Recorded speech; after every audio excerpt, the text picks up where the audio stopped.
Nobody heard anything. Nobody heard anything in my fucking stream because I turned off all the audio for recording earlier.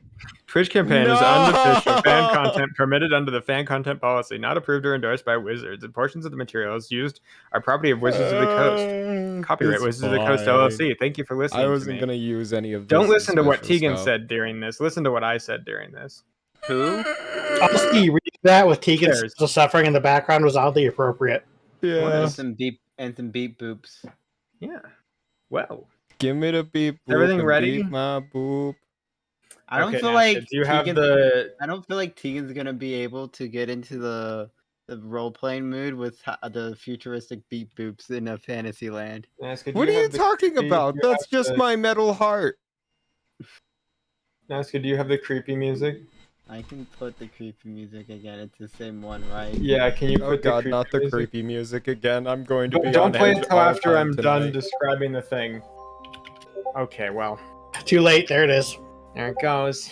I can't. Last time when we played, you guys want to play? Actually, I should. You guys want? Are we ready to play? Hi, I'm the Ace of Ham, also known as the Dungeon Daddy, also known as Tristan. Hi, Tegan, your turn. Hi, I'm Tegan, and I play Rogue Blades. And that's why they call you Creepy Teague, because you got creepy music in the background. They don't call me that. They don't call me that. They call you. They do. They make fun of you too. They don't. How would your nickname back in college? I would not. Naska. What's your name, Naska? Hi, I'm Naska. McDonald's forgot to give me my fries. I'm angry. I'm tired. And there's another H word in there. I forgot it. Anyways, I'm playing Roxanne. Yeah, that's it. Willing to commit arson? Always. Okay, Czar. What do you play? Who are you? Who are you? Sorry, hold on a moment. I'm gonna do something gross. Who? All right, there we go. Anyway, yes, I am CzarBeefCake. I just finished eating enough Wendy's for 2 people on stream. I play Robert Bob Lynn, and my suffering continues for week 14. Wendy's nuts at your face. Okay, I'm sorry. I'm sorry. You can only suffer for so many weeks before you get called a masochist. I'm just saying.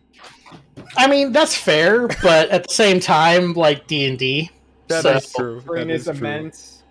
What you get from Wendy's? Like, don't get me wrong. Once the fun does not exceed the suffering, I'm fucking out of here. Naska, if you were here on time, you'd know what he got from Wendy's. I'll have mercy on him. I'll have mercy on him. So you want me to be smelly? And 2 bacon classic doubles. And then also a Coke. Yo. That I'm going to be using for any and all hydrates redeemed to the stream. I don't have any Dr. Pepper. I don't have any drinks. I have water. What? I cannot talk today. I have water. You guys should have mentioned that. I would have picked you up some stuff on my way home to the streamer house. I mean, you didn't even give me a kiss on the lips when you got back. So like, even give me. I had to go. You didn't even knock on my room, really frantically yelling, "Tegan, I'm home! Tegan, I'm home!" And then the second I opened the door, you jumped in my arms and kissed me right on the mouth. You didn't even do that. What the hell? Didn't even do that. What the hell? I had to go take a shower with the stinky stink boy, filthy stinky boy. Well, you know I love a good.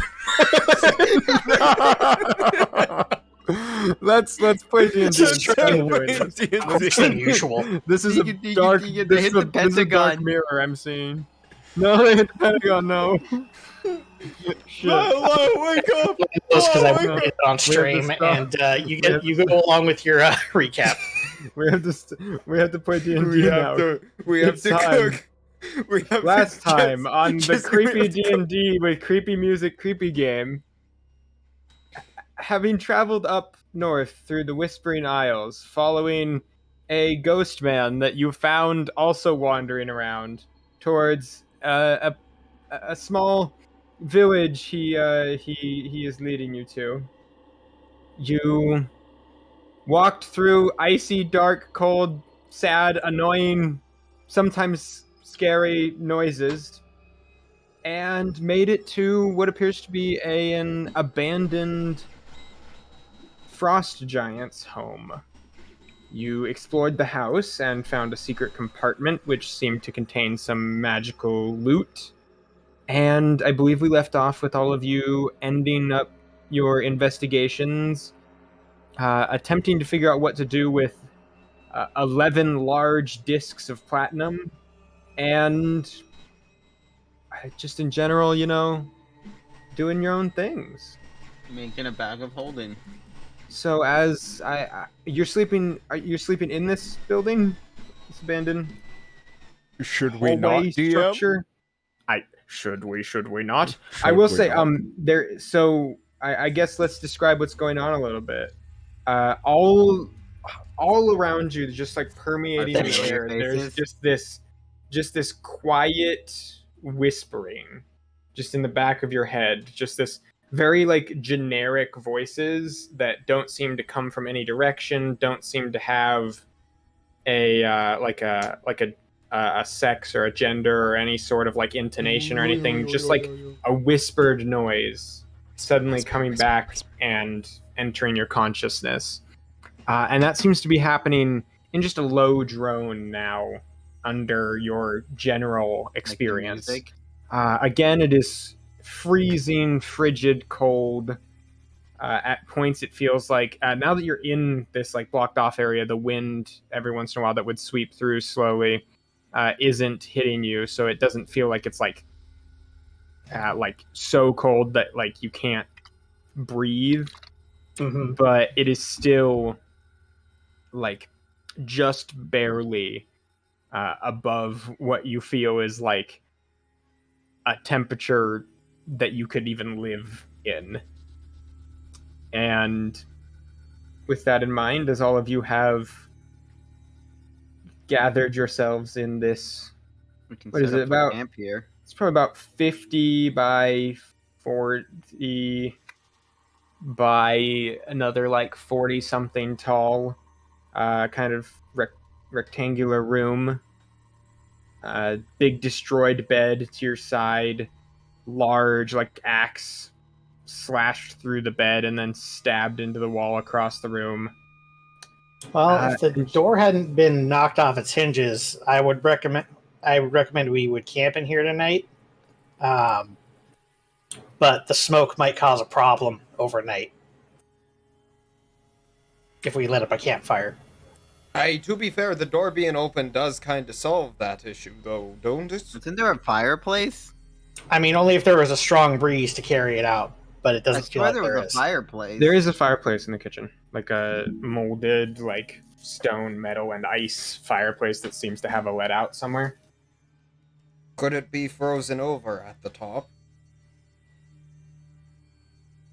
Guess we'll just have to check. Heat rises anyway. That's not Cold my things. accent. 1 second. Rogue, I do be a pirate. Is your throat doing okay? It do be a pirate. It be me. I be a pirate. Rogue? I do be a pirate. You do be. I do be. Duba. Doobie. That's Let's not see, canonical. Damn, I did not take a light cantrip. You all have dark vision, Well, though, damn. so it's not... It's That's just, fair. It is very dark in here, though you're all at least able to pretty easily see just the gray contours of everything. All right. Does the chimney look like it's... Can we see the opening up top and see if it's frozen? Or no? Make an investigation check. God damn it. Can I just have my rock go up it and check and come back? You can send him to, yeah, so Bob is like inspecting it. You send your Oh, rocket. 19. Okay, you look up it. It definitely looks like there is some frost and like frozen over area on top of it. You're not sure how long this place has been abandoned. So with that in mind, there's at least a little bit of stuff like built over the top of it.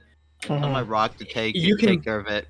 It's very rapidly getting dark, but you can just barely see like at the very top of wherever this let out is. There is just a small, like light, like slightly lighter, like dim circle. Okay. So it looks like there's an area where it's frozen over, but not as thick. Can I tell my knife to go through and like open the hole a bit more? Okay, Like, chisel it so out? you're Yeah, so your knife comes back after going up to the top, like clanging against something, comes back to you. You tell it to go back up. It floats back up, and you start to hear some like a shoveling drill noises as it kind of scratches away at the ice.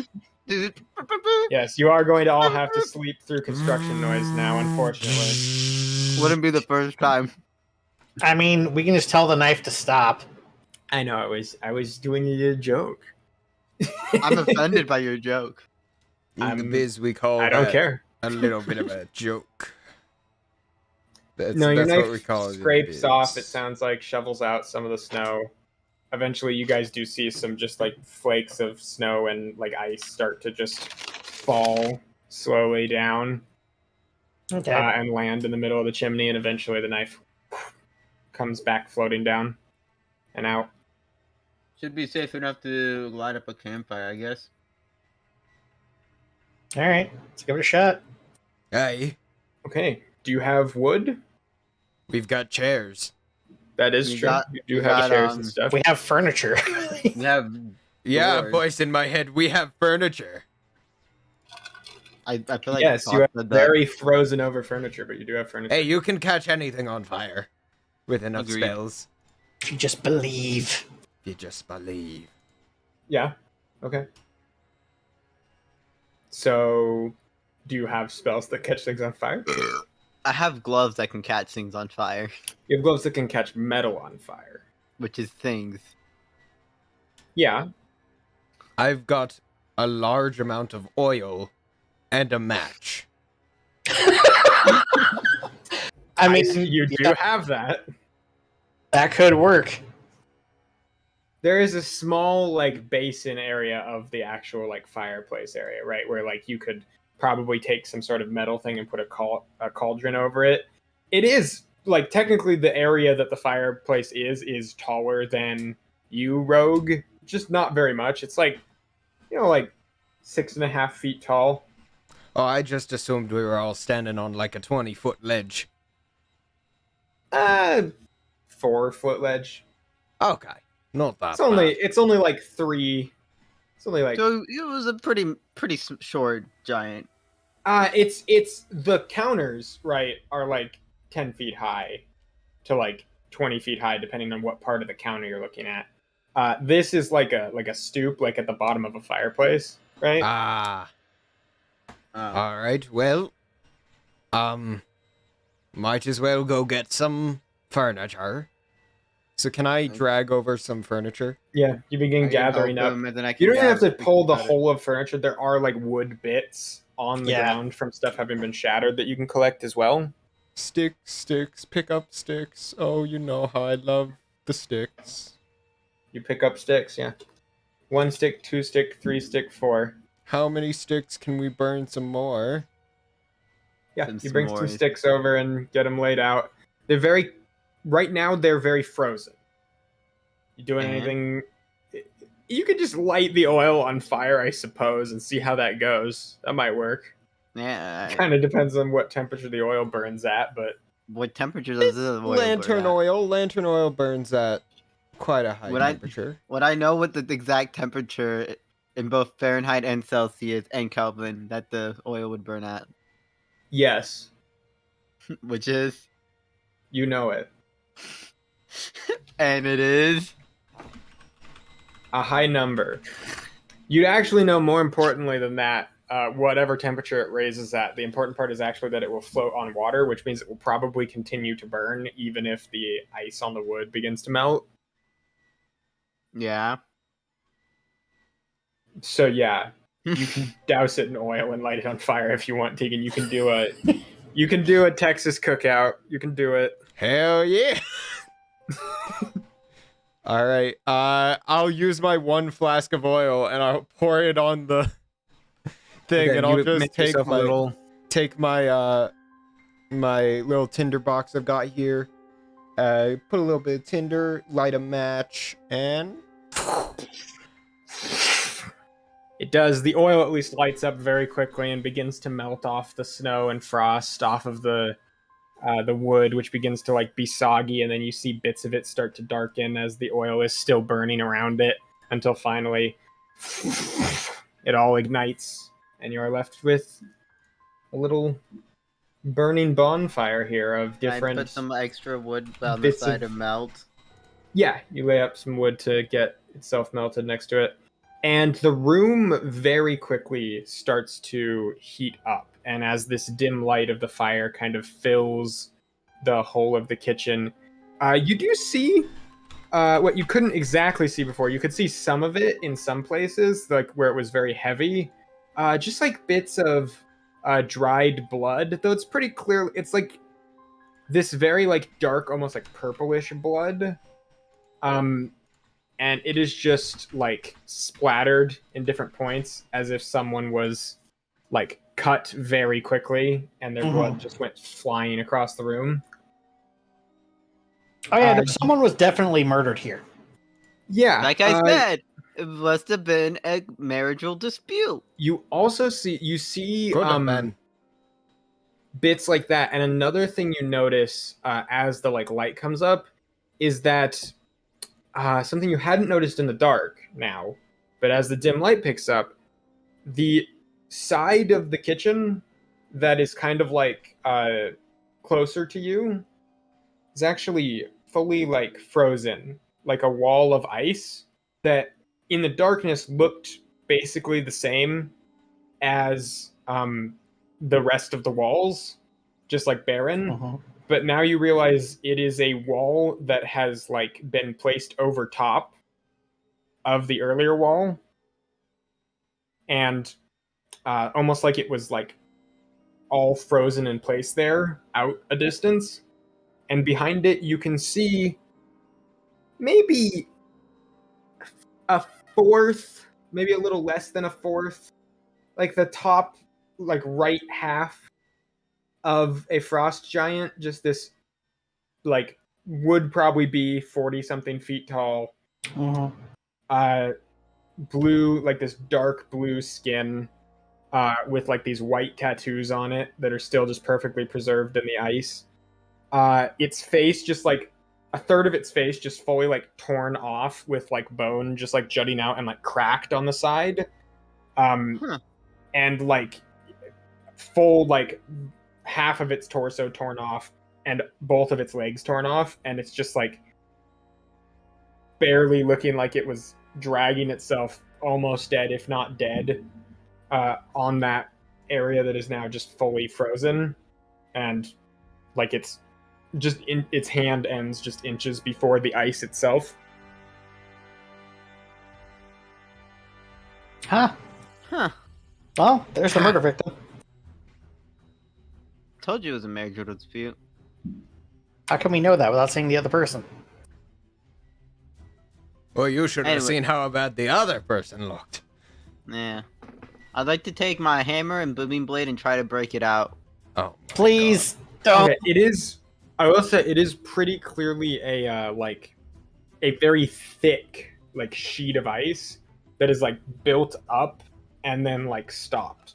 It's not like smooth like the rest of the walls though. It's like just barely doming out, like it came from an origin point like in the middle of the room. So the same if someone casted a freeze spell on them. Yeah, something like froze the wall there with the guy behind it. And then they murdered them. The murder could have happened first. They might have been dead or almost dead at that point. They don't look very not dead. They could have been grappling them to prevent them from moving and then killing them.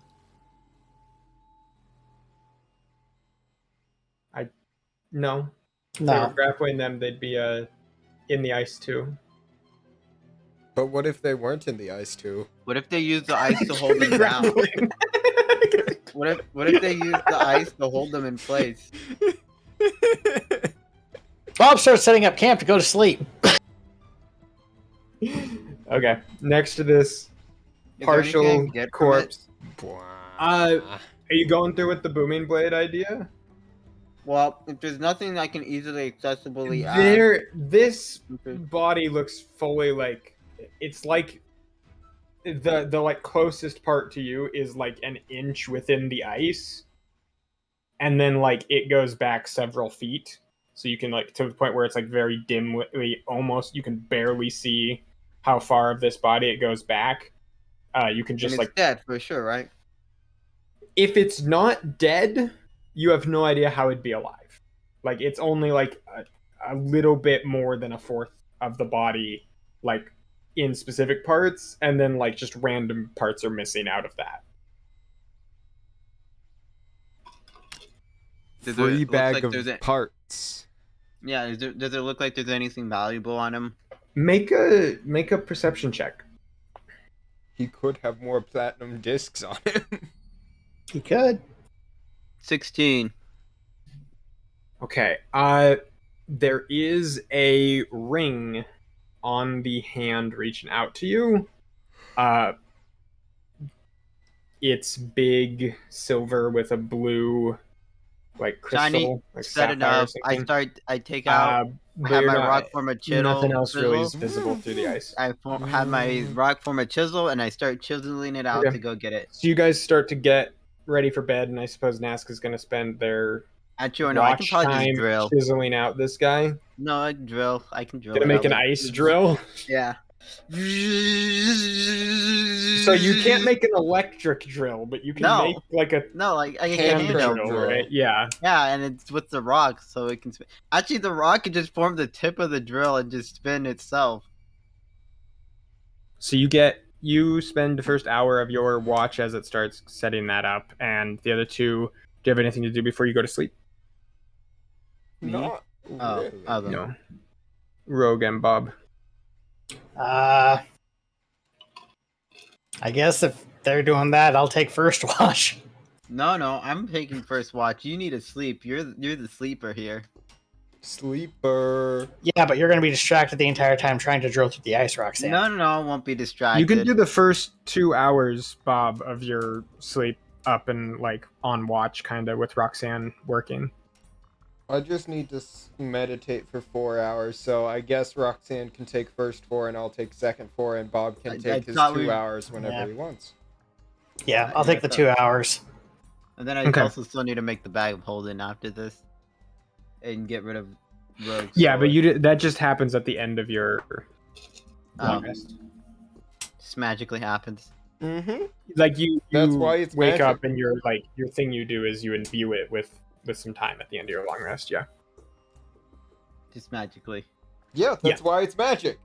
Whoa.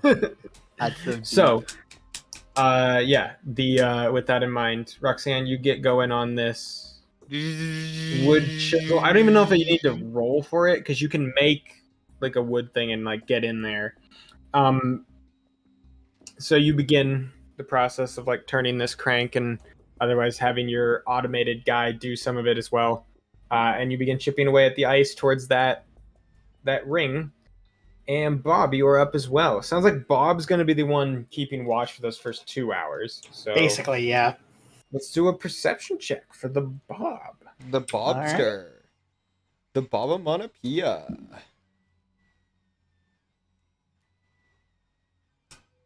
The Baba Booey, if you will. 14. Okay. The night is very quiet. There's the crackling of the fire next to you, the drill of Roxanne, just this slow just movement of it cracking into the ice. You know what? Roxanne every once in a while does make a weird drill noise on top of it too, yeah. I'll help Rogue meditate by offering some low soothing bagpipe music to cover up the sounds of the drilling. Love bagpipes. There's this quiet. No, like you can't do it so quietly, but just this low. That soothing bagpiping instead of like passionate bagpiping. Seems to reverberate off the walls a little and sounds like it probably echoes just a little bit off into the distance. But this nice.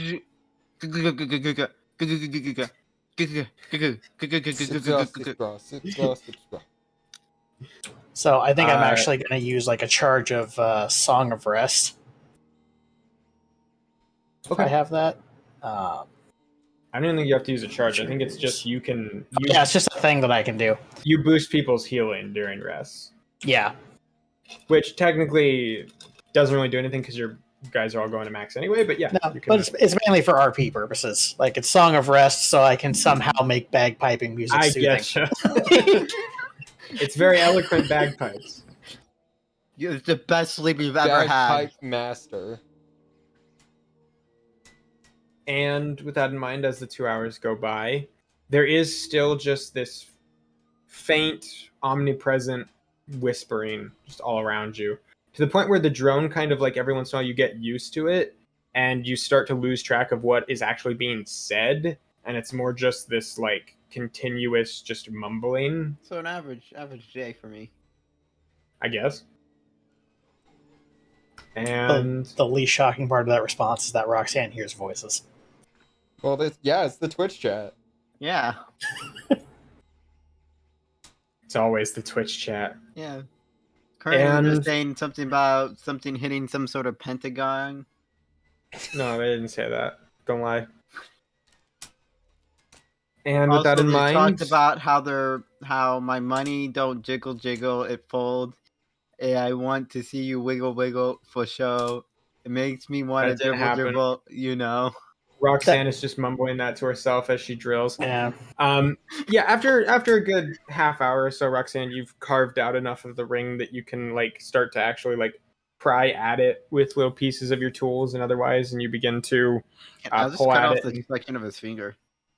Oh my god. Yeah, you've kind of drilled into it anyway, so you begin to reach in there and drill at the bone of the finger, and eventually there's just this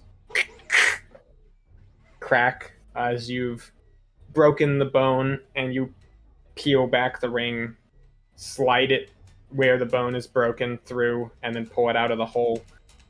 It's 5 times too big for anyone. It could be maybe like a bracelet. Can I tell if it's a magical item, and if so, what it is? It is. Well, I'll describe it first, and then I'll have you make an Arcana check. It's this like silvery, maybe platinum. You're not exactly certain. Right this second, at least, ring that is. I would be able to tell if like it's silver or platinum, right? Yeah, once you make the check. No, just not. Go ahead and make me an Arcana check for seeing if this is natural 20 or not. Okay, so you look this over. This seems like a. You think it might be a ring of thunder resistance.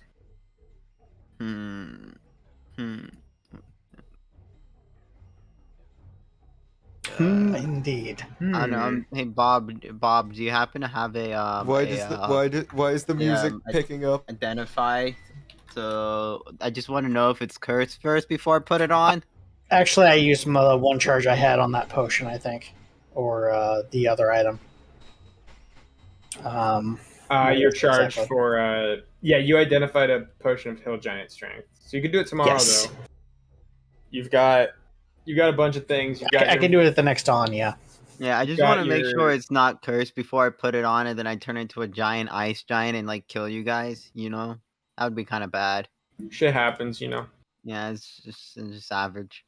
Sounds like something a maniacal man who purposely froze this giant beast here would do. Did the corpse unturn into a giant when you took it off? You look back, and it's still a giant.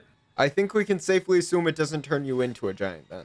Hey, it's dead. I mean, to be fair, I'm sure Rogue would be having this conversation since they're in the middle of meditating. I'm asleep, alright? This is one of the voices in my head. Oh, shit.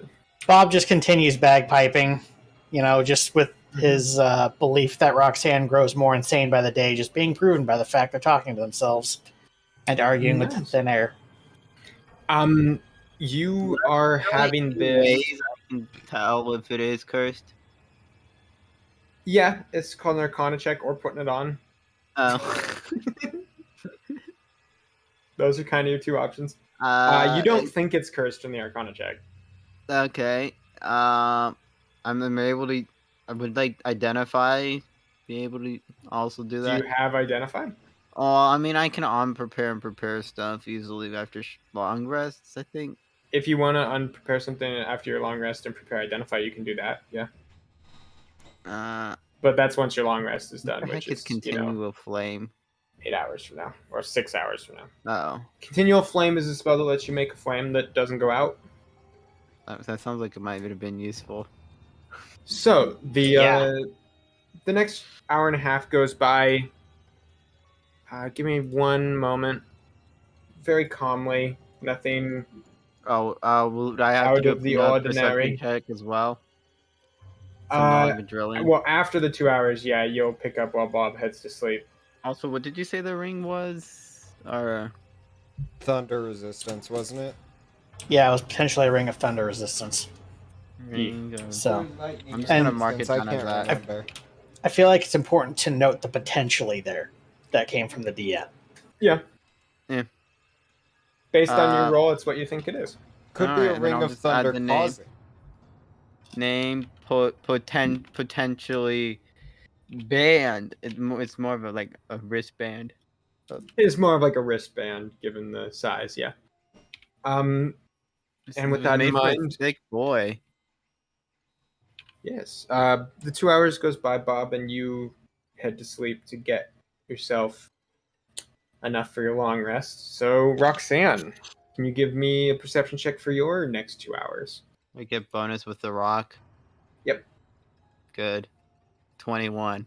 Well, I didn't roll a 5 as the first one. That will be taken into an account. It will not. I lied. I'm sorry. All you do is lie. And we expect it. All I do is win, no matter what. Got money on my mind. I can never get enough. What was I thinking? I was thinking of doing. What was I looking for? Well, that's what I was looking at. Spells and on preparing stuff. All right. Yeah. So your continued watch goes by without any dramatic changes or otherwise. The night stays relatively calm, relatively quiet, aside from the noises in the back of your head, and your 2 hours goes by without any sort of change. At the end of your 2 hours, you head off to go to sleep and wake Rogue. I'd just like to look outside the door quickly before I go back. Yeah, you go ahead and peer out. Nothing seems out of the ordinary. Wait, where is 42? Where's 42? He's with you. I like how the music is picking up as Rogue goes on to watch. It's Rogue time. I don't like it. I don't like it. Stop that. All right. 42's kind of... He's gone in and out of the room sometimes, but he hasn't really left the site of the party. Like, he'll walk down the area into the bedroom and check it out and then come back. How many times? Like twice. Like pacing, like he's just on lookout almost. He'll look down the hallway kind of the same way you did. Seen anything interesting recently, 42? I've read about this. It's mimicry. It's what cats do when they want to be like their master. It's what you do. I haven't seen anything out of the ordinary, not aside from what's already here that's clearly out of the ordinary.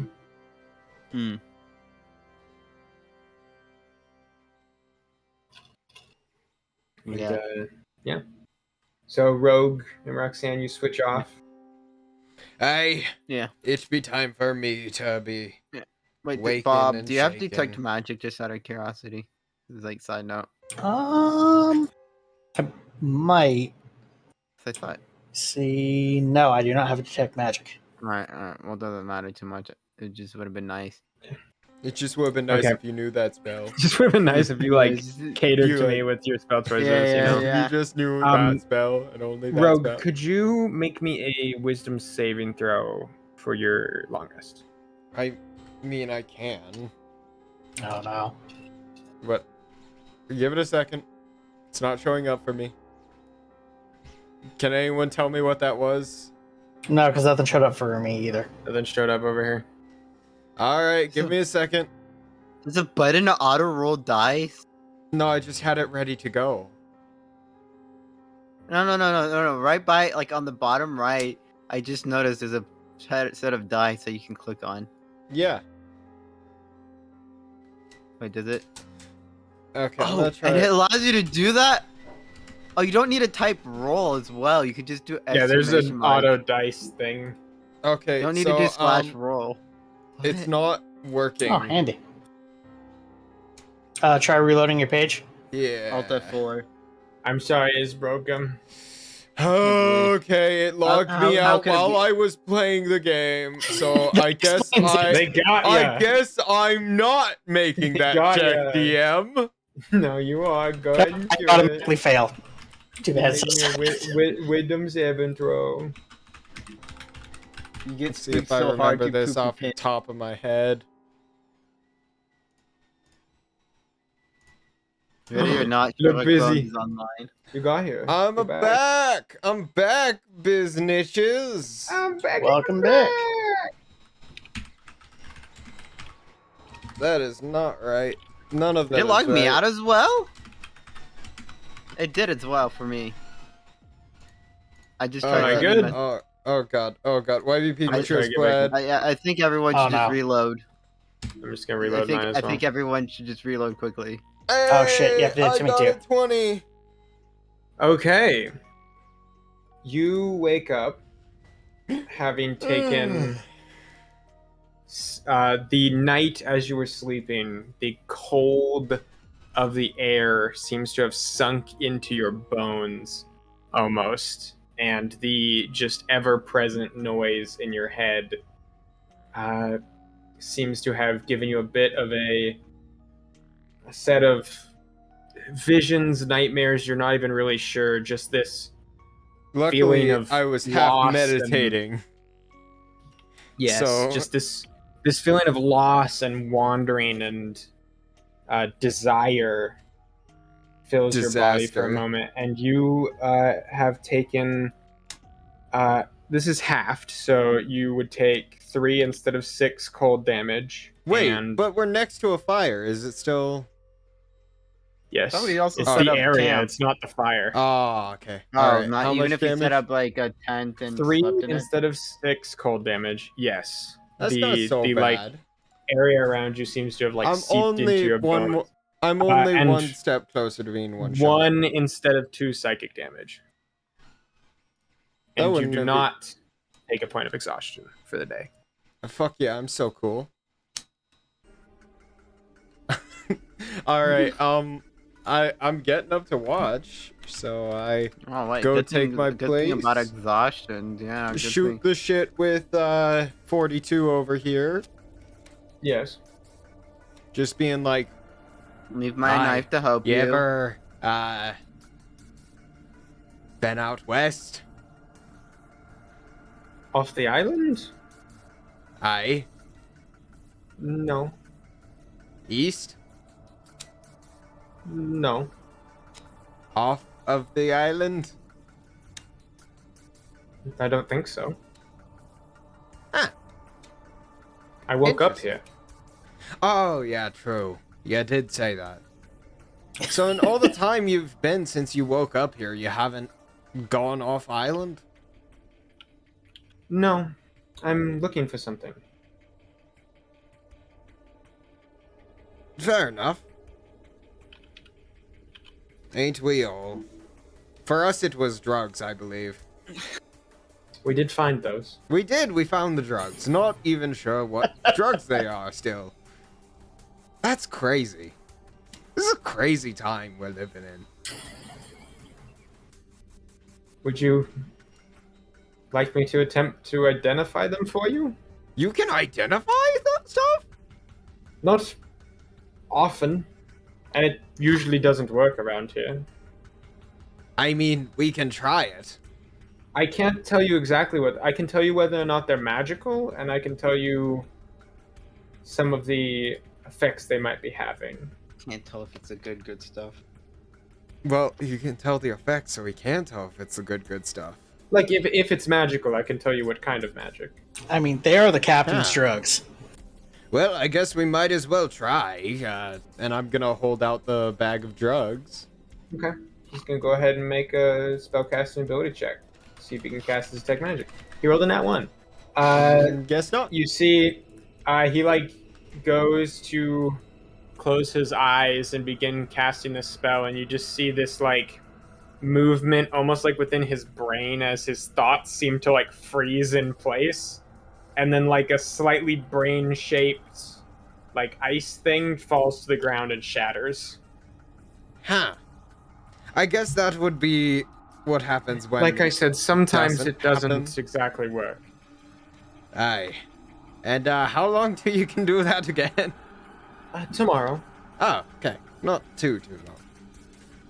Sorry, I'm still new to all this magic stuff. Usually, I just kind of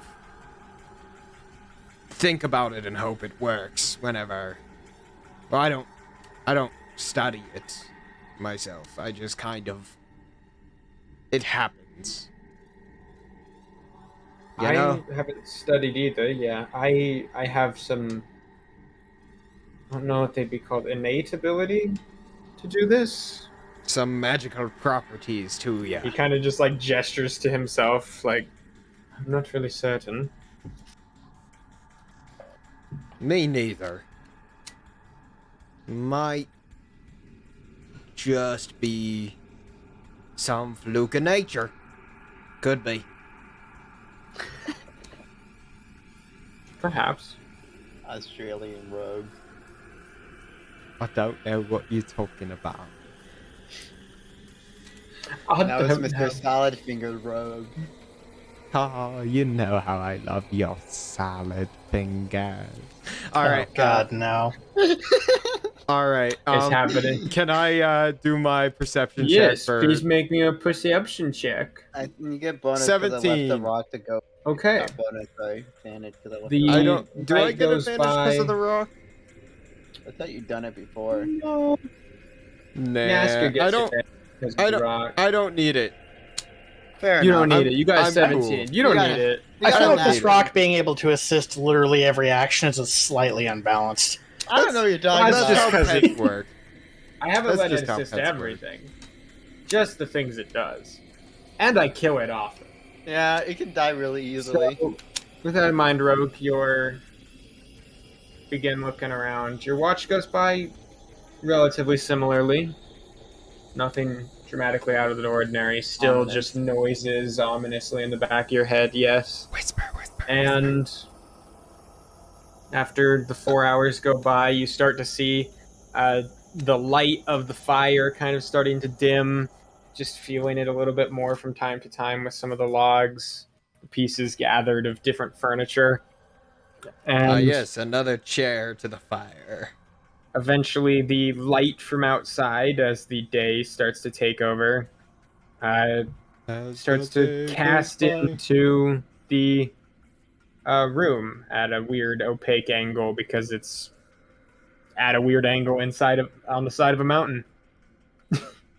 And you just get some streaks of light coming in. They'll let you know your time's probably done. Time. Eventually, Roxanne and Bob, both of you wake up as well. It do be morning, don't it? Could I have wisdom saving throws from the two of you I do have a bag and from Bear. Do I get advantage from having cold resistance?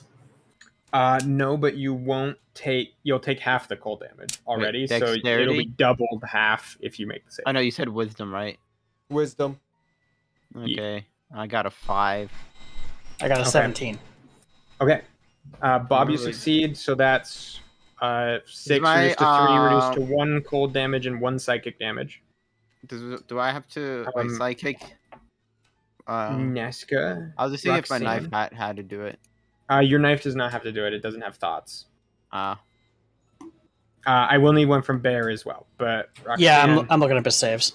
Yep. Roxanne, you got 5. That's a fail. So you're gonna take 6 cold damage and 2 psychic damage for the day, nothing. And you have a point of exhaustion. It's easy. 16 for Bear. Okay. Bear also is gonna go ahead and take 3 cold damage and 1 psychic damage as he wakes up, but no exhaustion. Ow. I will unsummon then resummon him so that he's back at full hit points. Okay, and then apologize for having to do that.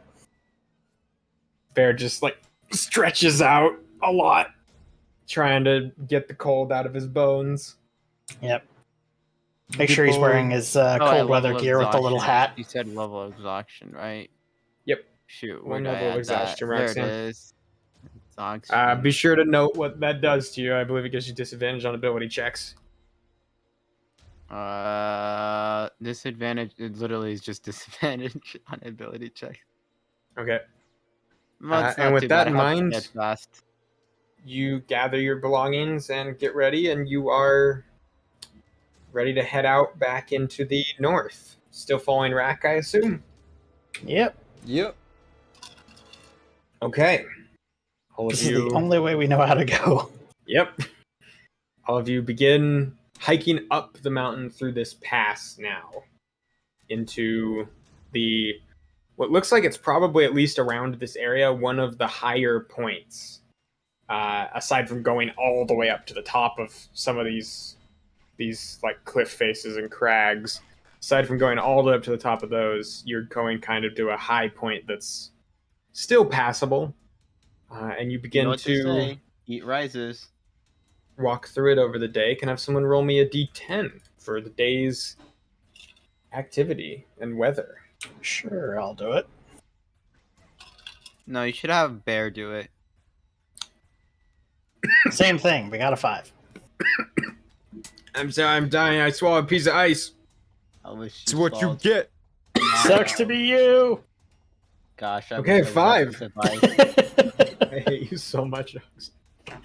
Mask, I hate you so much. Did you know I'm so glad I get to do this to stop you from breathing? With that in mind, you begin to trek up. Dust on her hand. This seems like it is a partially worn path of what has probably been someone walking in and out of this area many times, or like maybe multiple people walking through this area, creating a sort of like grooved area that seems a little bit more passable than the rest of the area. Like a path? And I said that.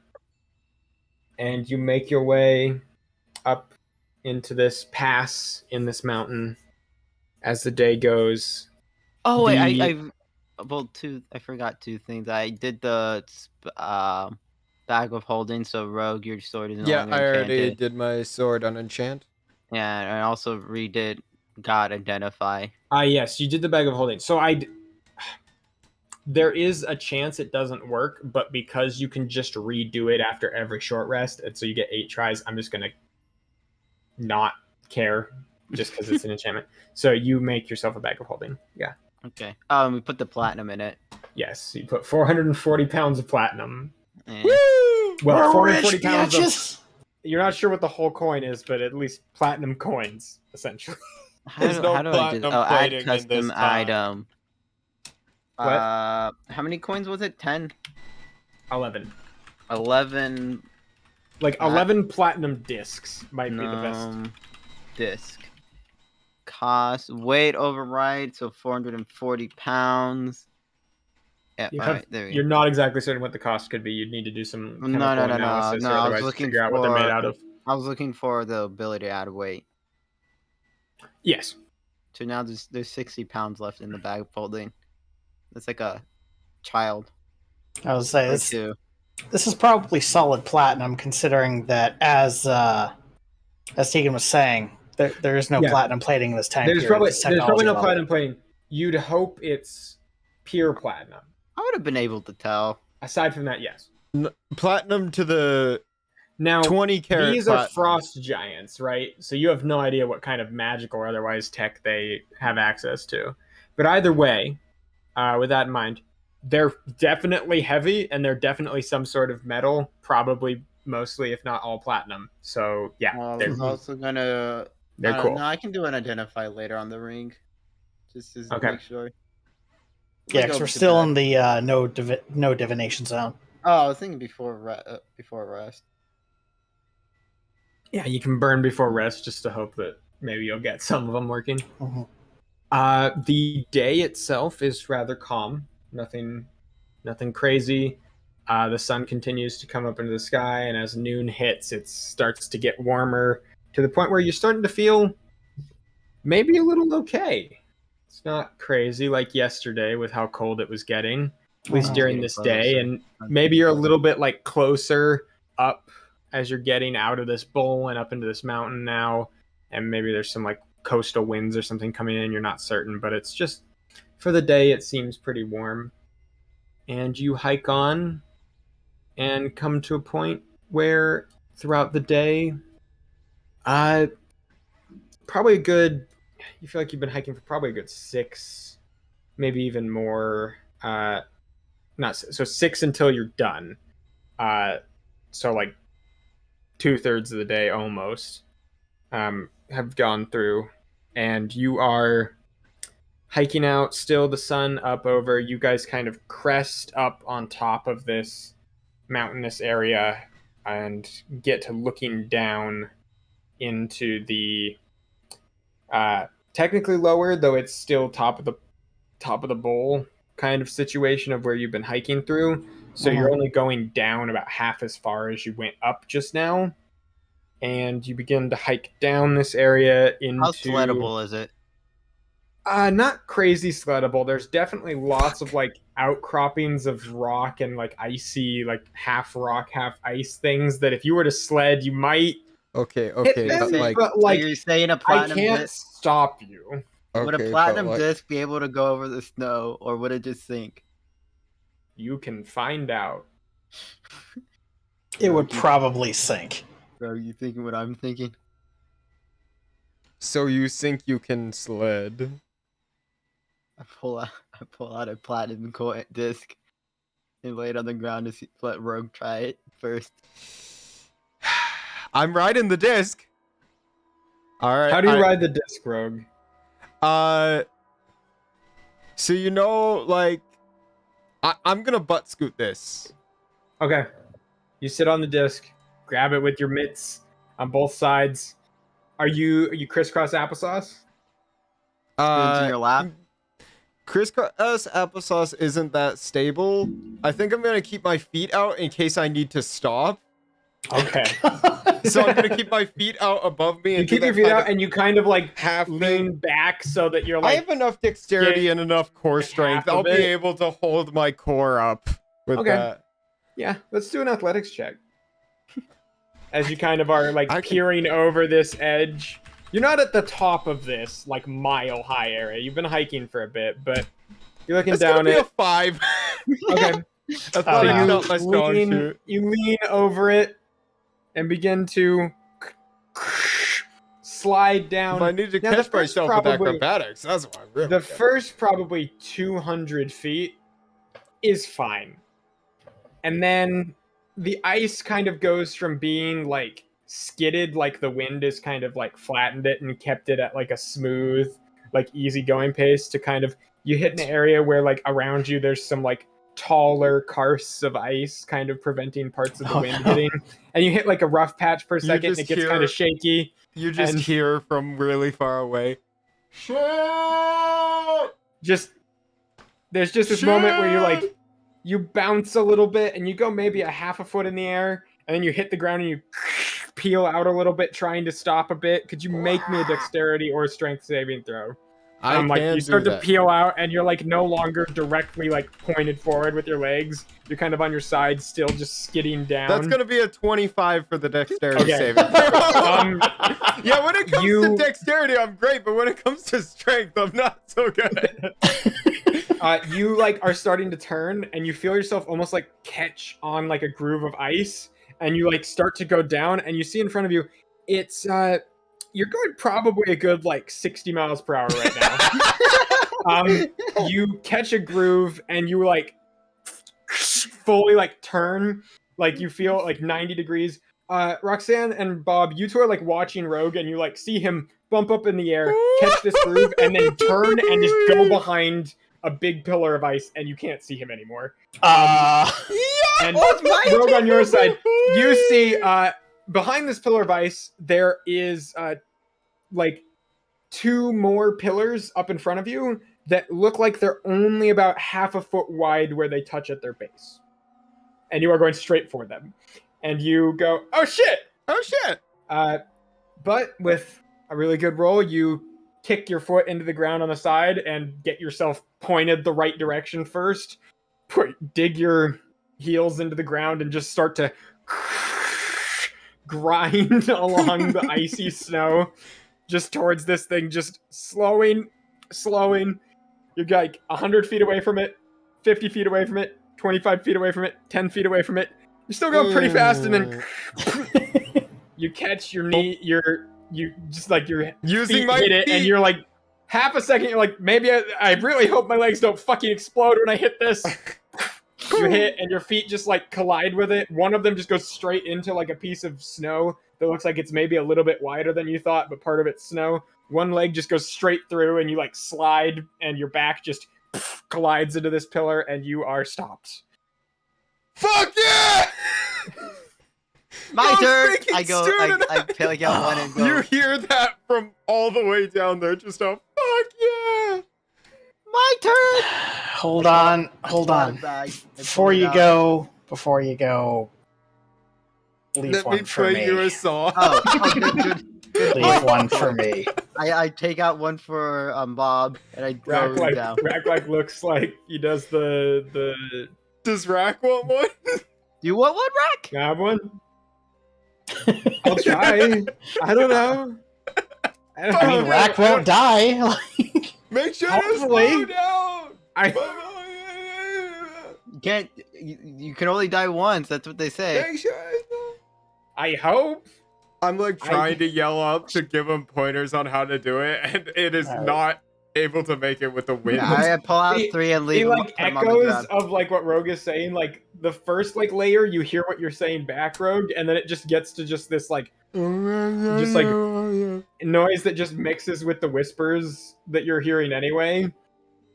And yeah, well, I take out one for each. I take out 3 more. Okay. All right. And I want to see. I want to make sure that Rack is able to go before, because I don't know if he's able. You're sending Rack first. Anything. Well, because he doesn't weigh anything, right? Because he's a ghost. Fair. We'll see. Yeah, I just want to make sure so I don't. I'll have Rack just make like an leave athletics him.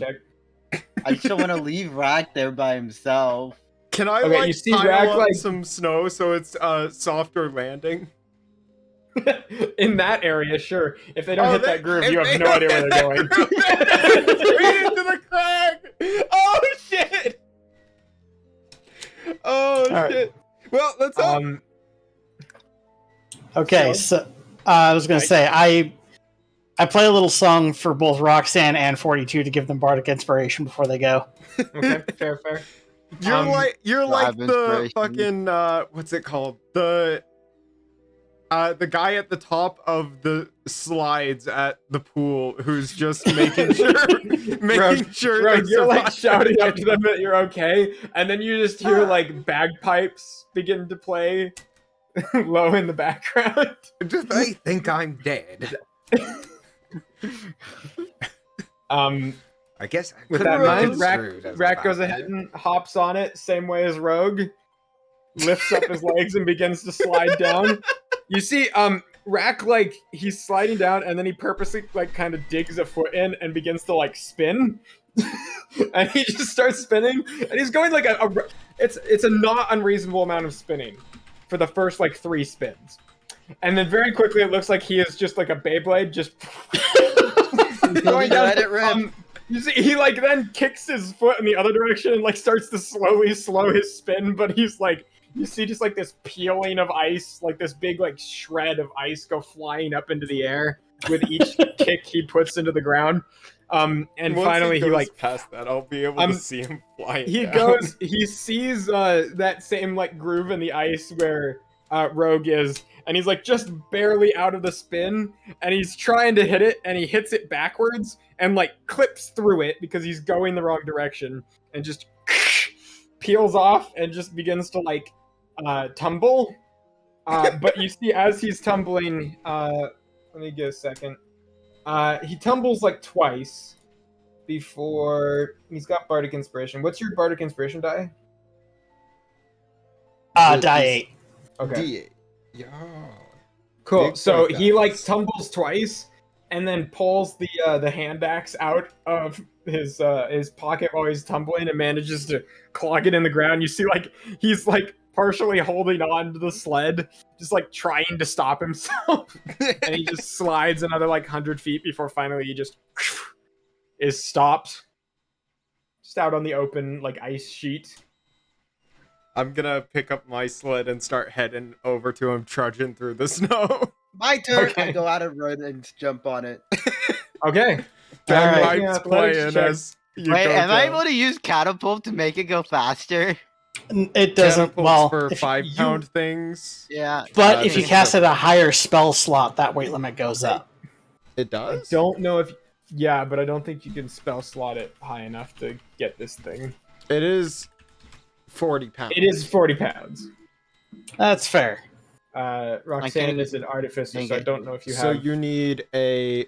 It doesn't say how much more I can weigh. I don't know if it... I think it gives you a size, maybe? Spell using a spell slot second higher, the maximum weight of an object that you can target increases by 5 pounds. Okay, so you would need it like level 8. Yeah. Level 7. Something like that. Okay. To get 35 more pounds. So with that in mind, then, Roxanne, you run, jump, athletics check me. 11. Okay. And can I use my knife to steer? Help steer. Maybe. I mean, you use jump it as a rudder. Yeah, that's what I was thinking. You catch the knife like in your pocket, like looking around out the back of your bag as you're begin to careen down as well through the ice. You're going steady, managing to at least keep yourself going in a direction. You trying any tricks or anything, or you just keeping flat? That's a good question. You got maybe 5 seconds because now you're going fucking 90 miles an hour down this thing. You can feel like your hair and like your skin being pushed against it by the like force of your. There's a part of me that want to use max. Oh wait. Oh wait, I forgot to take a long. Oh, that. There's part of me who wants to use Maximilian 13 grip to like do something. If you can catch on some of the rocks, maybe. Okay. Actually, I think you don't have to pull that out of dirt. Yeah, no. If you forgot to take your long rest and just took it, make sure you remember the damage that you took at the start of the day. That's probably a good point. Yeah, I hadn't done much of anything since my last long rest. Oh yeah, you have disadvantage on your athletics check. I forgot. Oh shit. I thought it was on ability checks. This is an ability check. Oh, because attack rolls aren't necessarily... Okay. 7. Attack rolls aren't ability. And so you're going... I thought I was using my knife to help me, though. Like, I don't know if your knife can specifically, like, help you sled. But... By, like, steering? It's definitely not hurting you. I think the one issue is for your knife to really do anything aside from you, like, holding on to it, then you're just using it as a knife. And if you're not holding on to it, then it can't go as fast as you're going right now. So I don't know if there's a way to get it staying with you long enough to help you with this. Yeah. Okay, fair enough. But with that in mind, you are careening down straight, like on the same like path that's just been carved out by 2 people before you. You can see up ahead of you that same curve that heads towards the whatever. You have no idea what's on the other side of those rocks, but that same curve that that Rogue went down, or you can try to go off the same brim that Rack went off and see if you can make it up that way. No, I'm going down Rogue's path. Okay, so you go down and you tumble against the curve, whip around the side of this this big pillar of ice, and are now looking at the same thing Rogue was looking at, just 2 big pillars of ice that look like they just barely touch at the bottom. There's maybe a half foot of clearance. Go ahead and make me an athletic or a strength or dexterity saving throw. Oh, why is my strength better? 18. Okay. Because I have proficiency in strength saving throws now. That's what it was. You whip around that, slingshot across, and are now 80 something miles per hour whipping towards this. You go, oh! You start to dig your feet into the snow. Wait, no. Whipping out your knife and trying to drag behind you to slow down. Wait, am I able to determine if I can make it through the middle of the... You're pretty sure you can't. It's less than a foot wide from what it looks like. You'd have to slip in all Slippy style. That you go, you're trying to stop, and just at the last second again, like Rogue, you've managed to just slowing down to the point where right before you hit it, you're just slow enough that you hit it and nothing fucking breaks. Rogue's nothing just waving over at you. Woo! Woo! What? Why are you selling? From each person yelling from hundreds of feet away from each other. I'm just slowly I put the bag towards I put the platinum coin in the bag, and I go over to them to go get their platinum coin to put in the bag as well. All right, it's Bob's turn. Okay, Bob. So instead of sledding down the hill, Bob is actually going to attach himself to it like a snowboard with his boots of spider climb. Okay. Yay. I'm petrified. Playing the bagpipes as he goes down. Exactly, playing the bagpipes as he goes down, and I'm going to have Bear assist me by basically using his wings to help steer when we're off course. Bear's like in your hood. You pull it back. You can hear this jangling around you as you get on your snowboard and you're looking down over this little brim off into these hundreds and hundreds of feet over. You've got your rudder on your back. I don't know what to call it. It's not even. You've got mast. You've got Bear on your back, kind of helping guide you. Mm-hmm. I'm gonna say, Bear can definitely help slow you down with his wings. So that's at least something that can help. So with that in mind, I think that can give you advantage. Yeah, all right, it's like excellent. A kite sail. Yeah, exactly. So this is another acrobatics check. I'm going to say athletics check. I thought you gave the option. No, it was. I gave strength or dexterity saving throw to. That was for the second roll. Okay. Yeah, but I think this is probably athletics. If you were trying to do cool stunts in the middle, that's acrobatics. Well, that's okay, then can I substitute the athletics with an acrobatics if I do the cool stunts? This is your general, like, how it goes. Okay. Acrobatics is if you're trying to do a stunt and you're not already dead. 11. Okay. Not too bad. You go ahead and push off. Your feet stuck to this metal circle, and you begin to coast down as well. Similar to before, just slowly picking up speed. Bear like lifting out his wing on one side or the other to kind of guide you and keep you going straight. And you're just pistoling down. Technically, you are less aerodynamic, which is probably good rather than bad because you don't pick up as much speed as you are. If we're talking in toboggan race terms, you would lose, Bob, but in this not dying contest, you will win. Yeah, you similar to Roxanne, you're just barreling down. Do you go for the turn like Roxanne and Rogue, or are you just gonna bounce off it and keep going? It down. Cynical style. I'll go for the turn. Okay, you hit that same curve that both of them had hit before. Let me roll for the integrity of the curve. Okay, big old goblin. You hit the curve, and there's just this big spray of ice up into the air, and you careen around, going a little bit slower than Roxanne and Rogue when they hit this turn, but still quite fast. And you are looking dead ahead at you. Massive 2 pillars. Again, very tight squeeze at the bottom. That's what are you doing? Said. If I lean to one side and steer around the pillars, is there not enough turn radius to do that?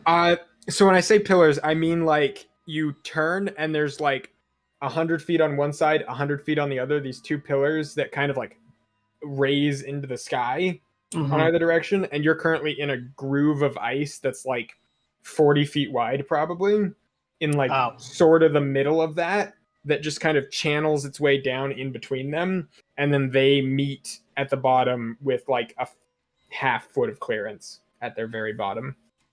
Bob Okay. So if you could get out of the groove, you might be able to do something like that.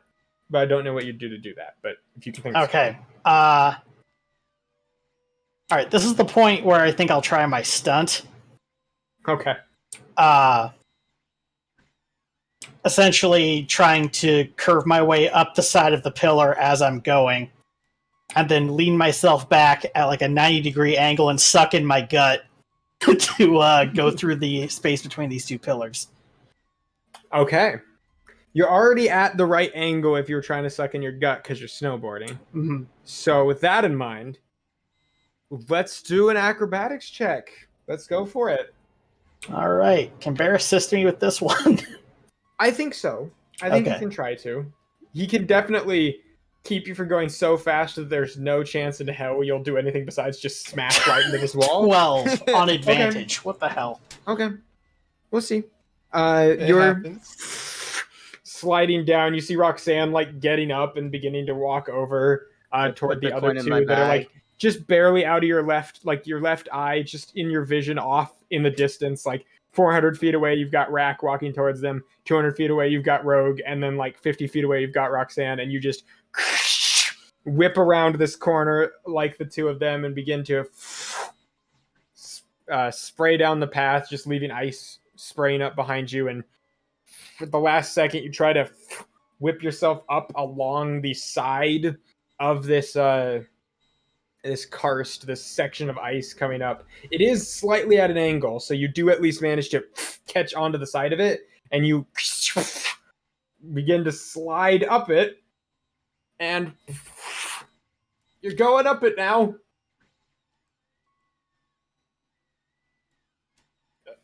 You're still going up it.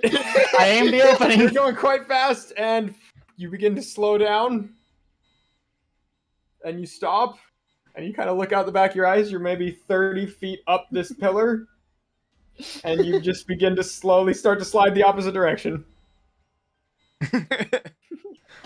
All right, that's fine. Doing anything to stop yourself? You feel like you are probably, if you don't do something to stop yourself, going to like start to tumble. Because you're not going fast enough to like stick.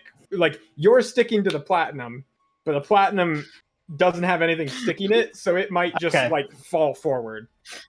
Then I'll essentially like backflip off of the coin and stick onto the ice with my. I think that's grab the coin. Dexterity or strength saving throw. Yeah, I go up and grab.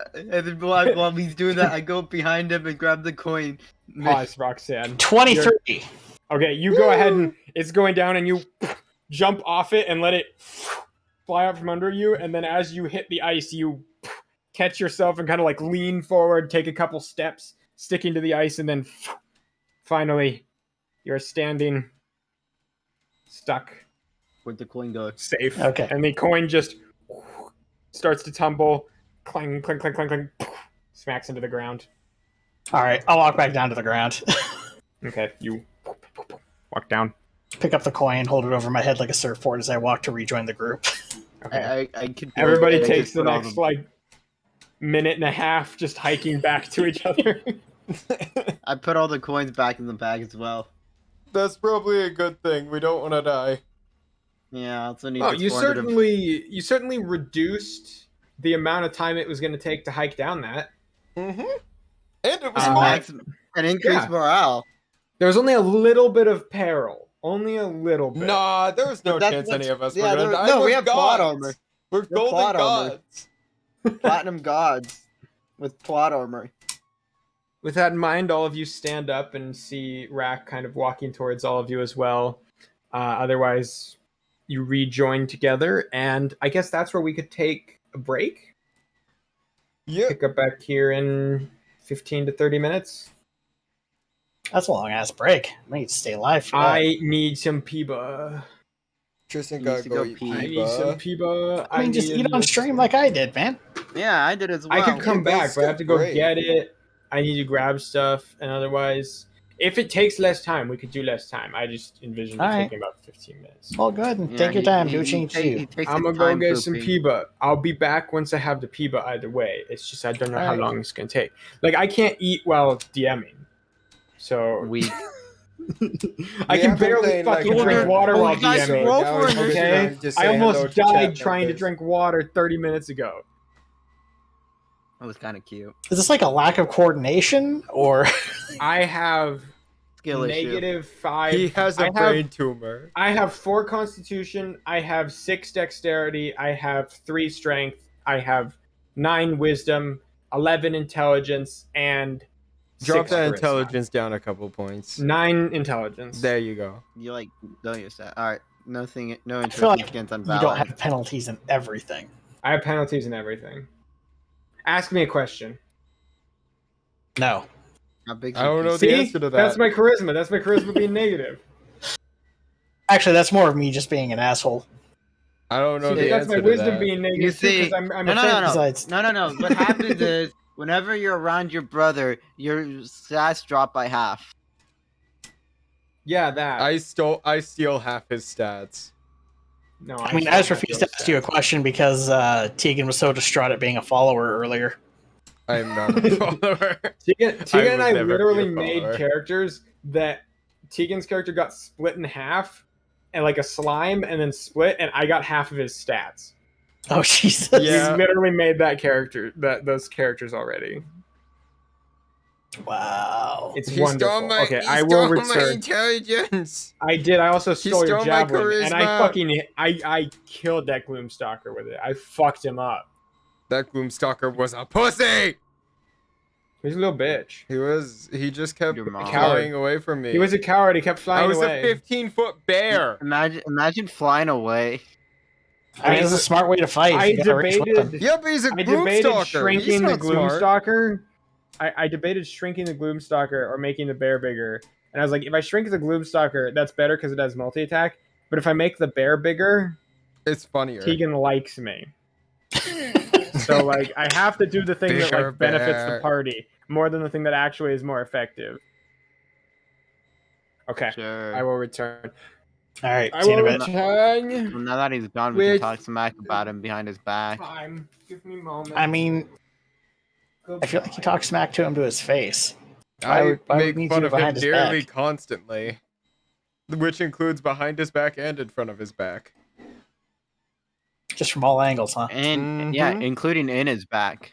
All angles. Don't say that. Don't make it weird. How's that weird? You were pain in his back. Don't make it weird, Nazca. Don't say that. I just like being a pain in his neck. You know? Don't make it weird. I'm extremely tired. I've been awake since 6:30, and I've been moving big boxes. You see, that are big, heavy. I didn't do that. I ate 4 slices of pizza, and now I'm catatonic. But I also got paid.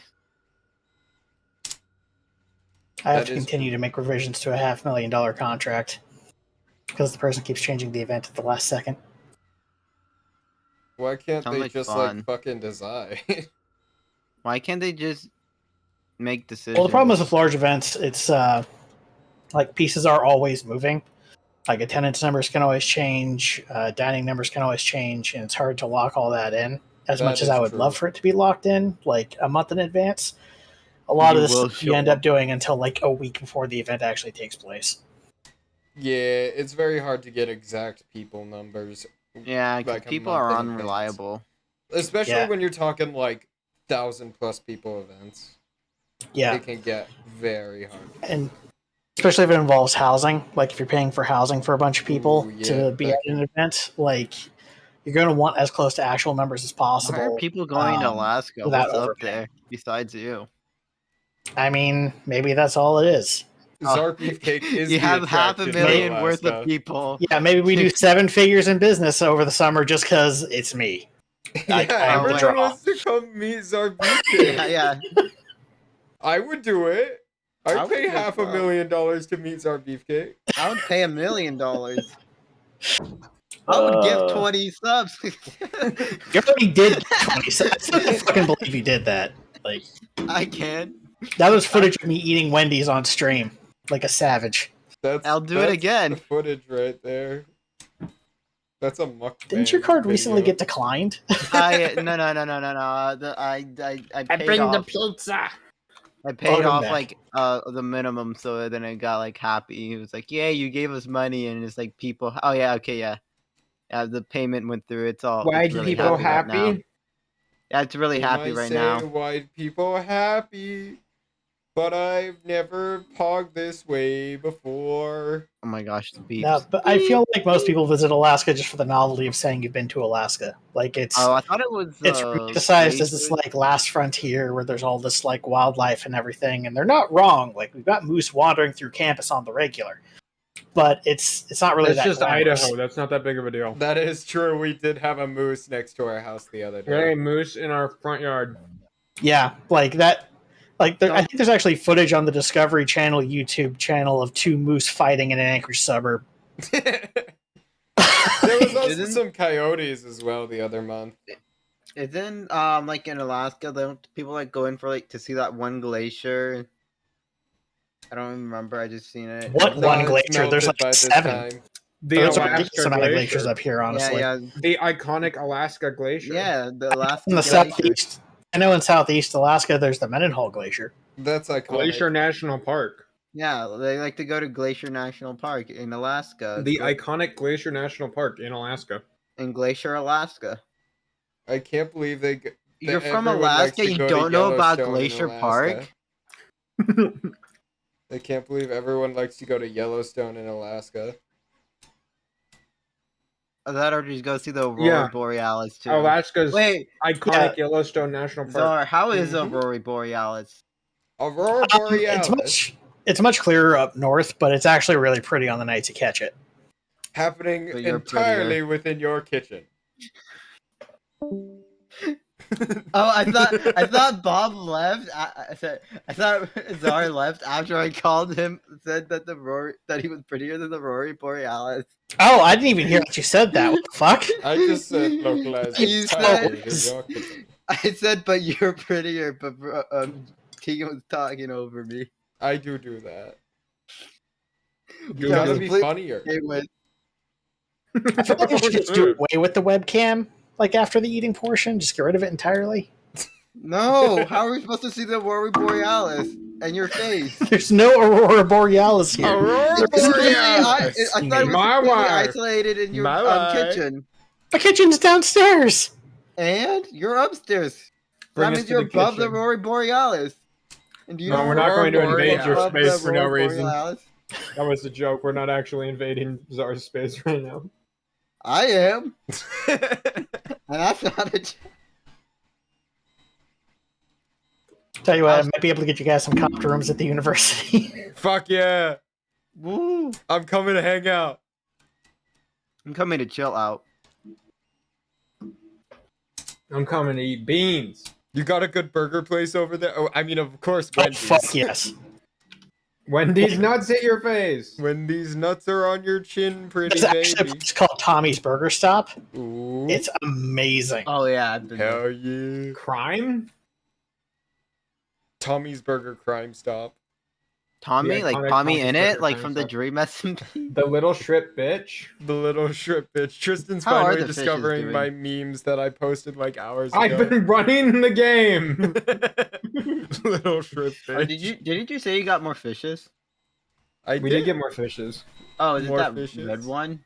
The You one can with, go on like, the red head? twitch.tv/YBTankachu to see the fishes.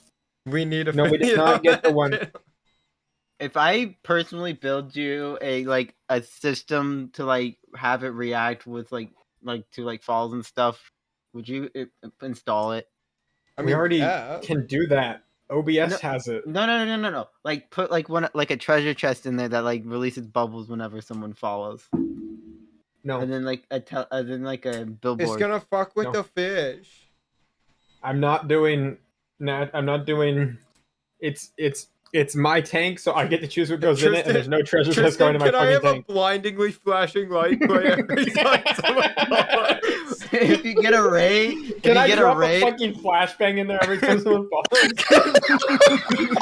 Whenever someone raids you, it just turns the fish tank into party mode, whereas like RGB just going off like a disco ball drops. The fish tank does have party mode. Every night is party mode on the fish tank because we have it's like the a red low light blue district. light. There's a low blue and red light that can go on top. Turns into purple party It turns into the red light district. No, I'm glad I got the peacock gudgeons, even though they're kind of insane. When you said the flashbang thing, for some reason I was just imagining the sound of Tegan screaming off camera from like 40 feet away before like seeing a viciously thrown flashbang just hitting the wall behind the tank and exploding. Flash! Flash! Frag out!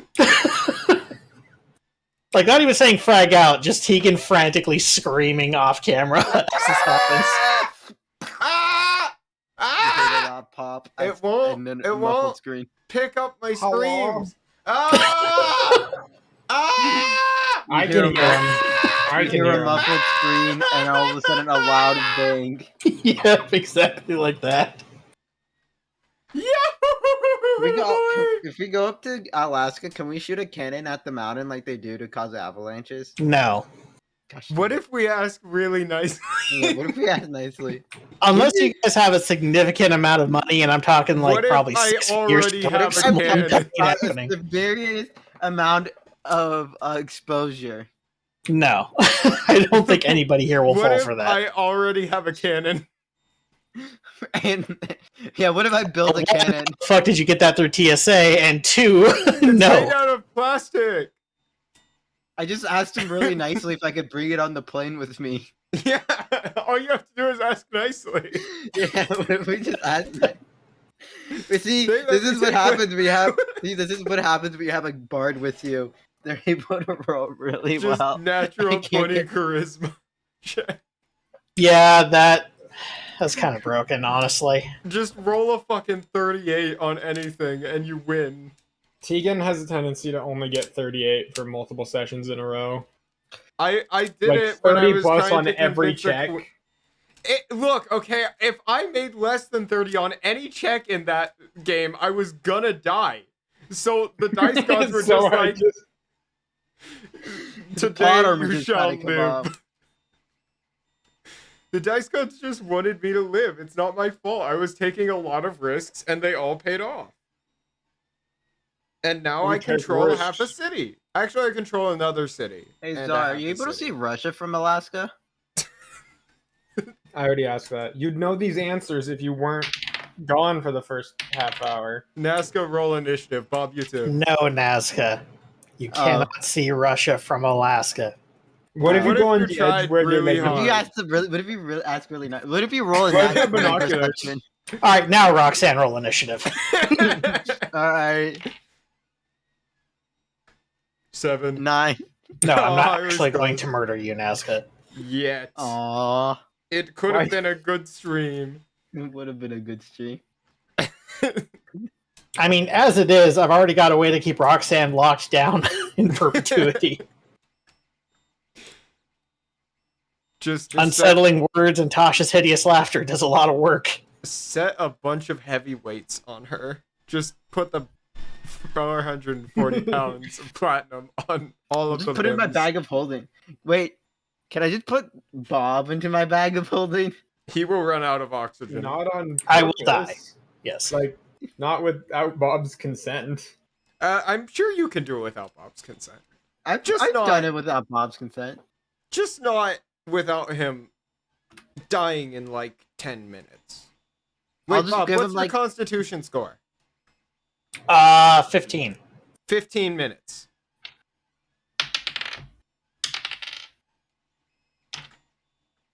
People are making me roll dice. Because there's 10 minutes of air in there, and every Constitution score you have above 10 is an extra minute of oxygen you can hold. I'll just give him a bottle of oxygen. Let's just not. How long can I hold my breath? Not very long. What is it? Did you say Constitution? It's Constitution based, yeah. So you said is it every bonus or every I believe level? it's every one above your constitution score you can hold your breath for that much longer. So if I have a +1, it'd be an extra minute? No, if you have a 12, it'd be 2 minutes. You can hold your breath for 1 minute plus your constitution modifier. If your constitution modifier is negative, then you can hold it for 30 seconds. Oh. So it's actually I'll be able to hold it plus. for 2. Yeah, 2 minutes, and Bob has 3 minutes. So Bob has an extra minute of survival in the bag. Do not put me in the bag. Yet!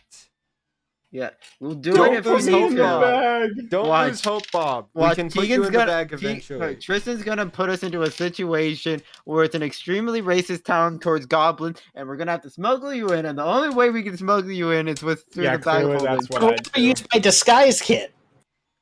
That's not gonna work. That's not gonna work. I have a charisma deception roll of +10. You can just literally walk. You can walk in without even trying. That couldn't be. Then who? This couldn't possibly happen. No. We need to add a sense of peril and danger. The How are we supposed to keep the viewers without the peril and danger? He did. Tristan's writing down this idea as we speak. I'm writing it down. I'm writing it so hardy. Ironically enough, the only place I can think of like that is actually goblins that don't like other people. So going on down to Goblin Town. Even then, guys, I'm such a charming guy. I can literally talk my way through any angry mob. You're so eloquent. Try talking your way out of this flashback sequence. Try talking your way out of these hands. Try talking your way out of this flashbang. I mean, talking my way out of those hands is specifically what this character is built for. Flashbang. Flashbang. What if I just have him punch you anyway because I'm a dick? He punches. He goes, "Oh, maybe you would like to meet my friend X in your face." What if he just? That would make me sad and if your way is talking out, unless it's fun. What if they just can't talk? What if they're Jared and never learned how to read? What's up, Jared? I never fucking learned how to read. I never fucking learned how to read.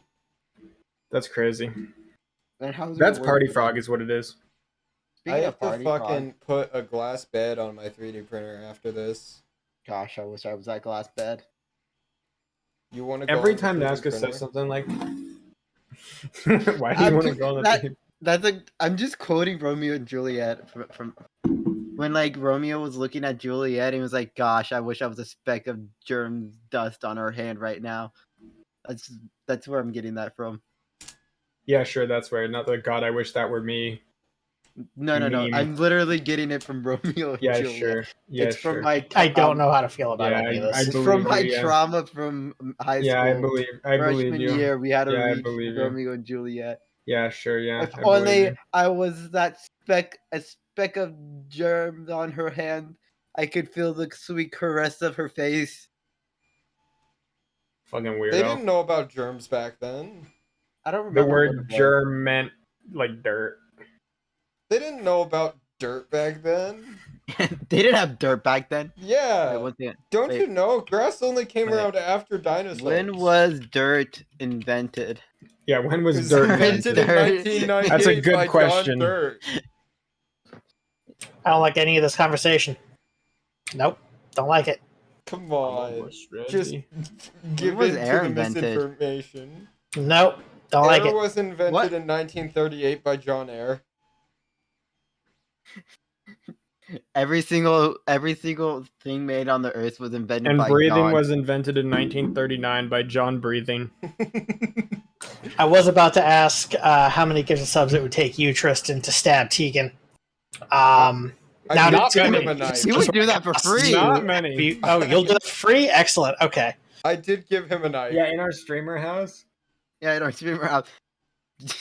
You could just ask me. I'll go over and stab. I 3D printed a couple knives and gave him one. I'm starting to regret it now.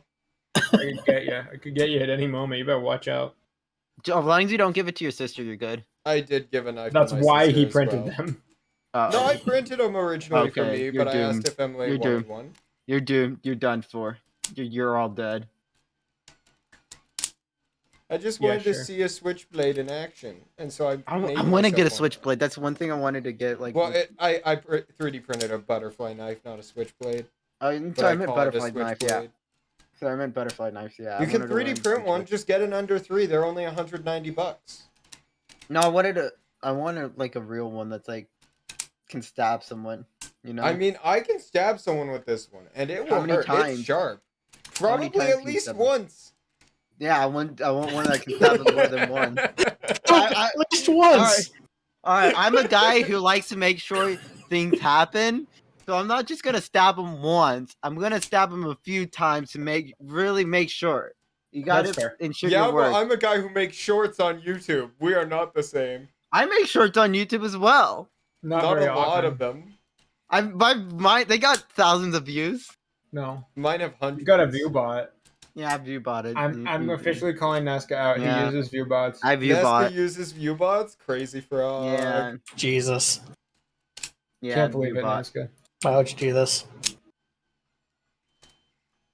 Only thing I would bot for is for. I couldn't think of some funny remark for that. I can't think of something. I was trying to think of like. There's no funny remark. You're just your immoral. I only view bot for Pokemon streams.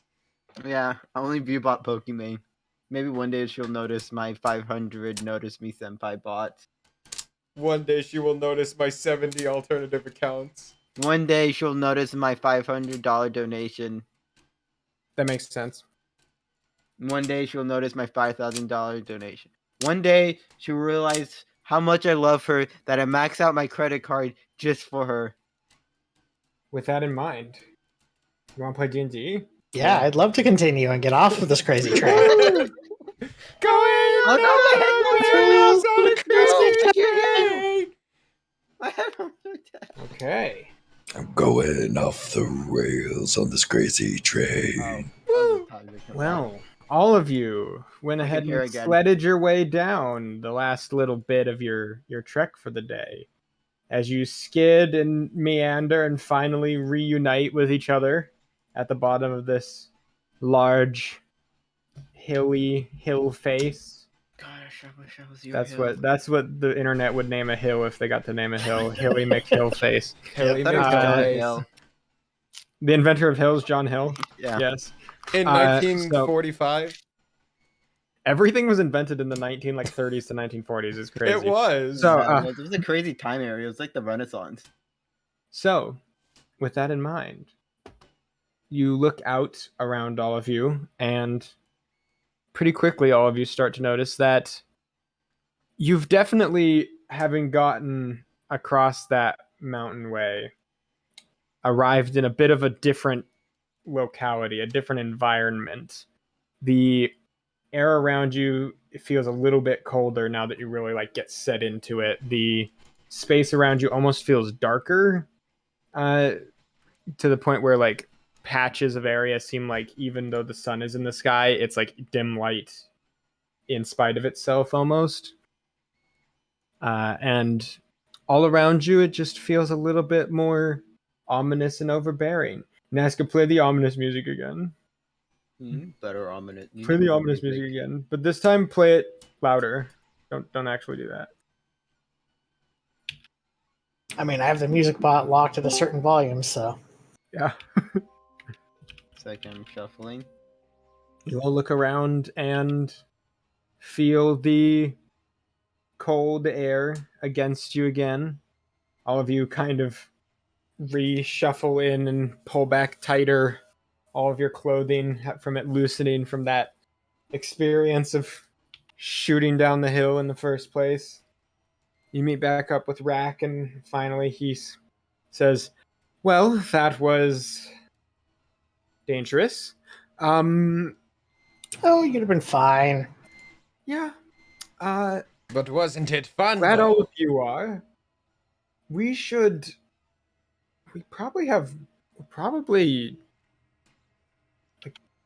we've made about an hour or more of time from that, at least. We could head on. There's more. Yes. Aye, that's the plan. Okay. And all of said you louder. So I did it louder. Well, thanks, Nyakos. You're welcome. All of you go ahead and get back into your little buddy system of the four of you, and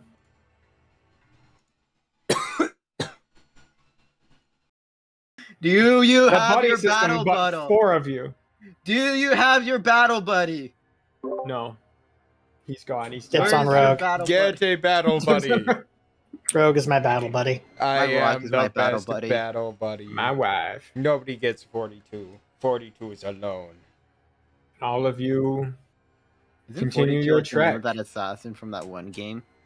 Probably a good 5 minutes go by before there's just a slight rumble noise, kind of, around each of you. You all become aware of just this. Just a very low movement of like air or snow or something just kind of tumbling somewhere near you. And looking around, you kind of note there's just a little bit more wind picking up. It seems to be sweeping berms of snow off of different outcroppings, and they seem to be collapsing on the ground. And as you walk, you kind of you come to a point where there are like sections of ice like hanging out over the top of you in one side, and then there's probably a good like 40-50 feet at any given point of like walking distance before there is a like ledge that lets off into what looks like it probably is where the water line is on the edge, and there's just a good 60-foot drop to a like another flat area that looks like it's fully like frozen over water just at the bottom there, that like you can barely see through parts of it down at like different angles where the like the ice is just thin enough that you can see the water beneath it, but most of it is almost entirely too thick to see through.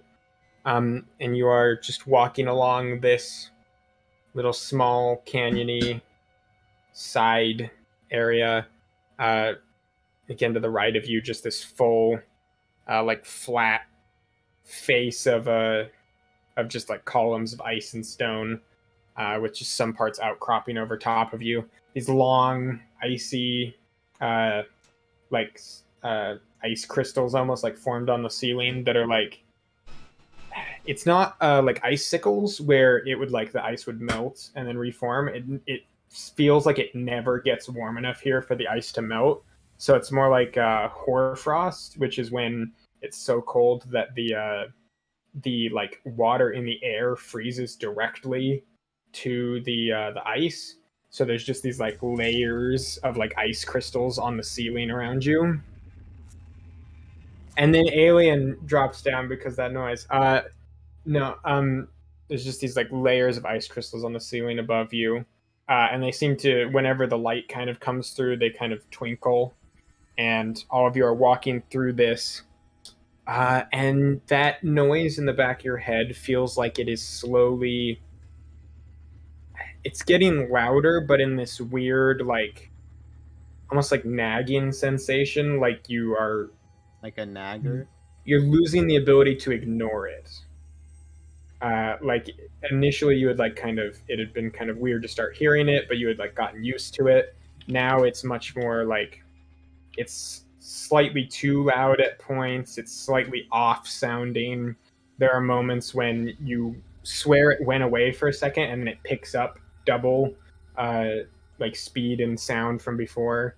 So just an average Tuesday night. And you're all feeling this just sudden effect in your head. Could I have everyone make me a wisdom saving throw from that? Yes, I can. 5 again. Okay. Why is my wisdom so bad? What's wisdom based off of? 2. Oh, wisdom. Okay. Wisdom is based off wisdom. Bob, are you here? The floor here is made out of Yes, I was rolling. 13. Okay. Okay. So all of you failed.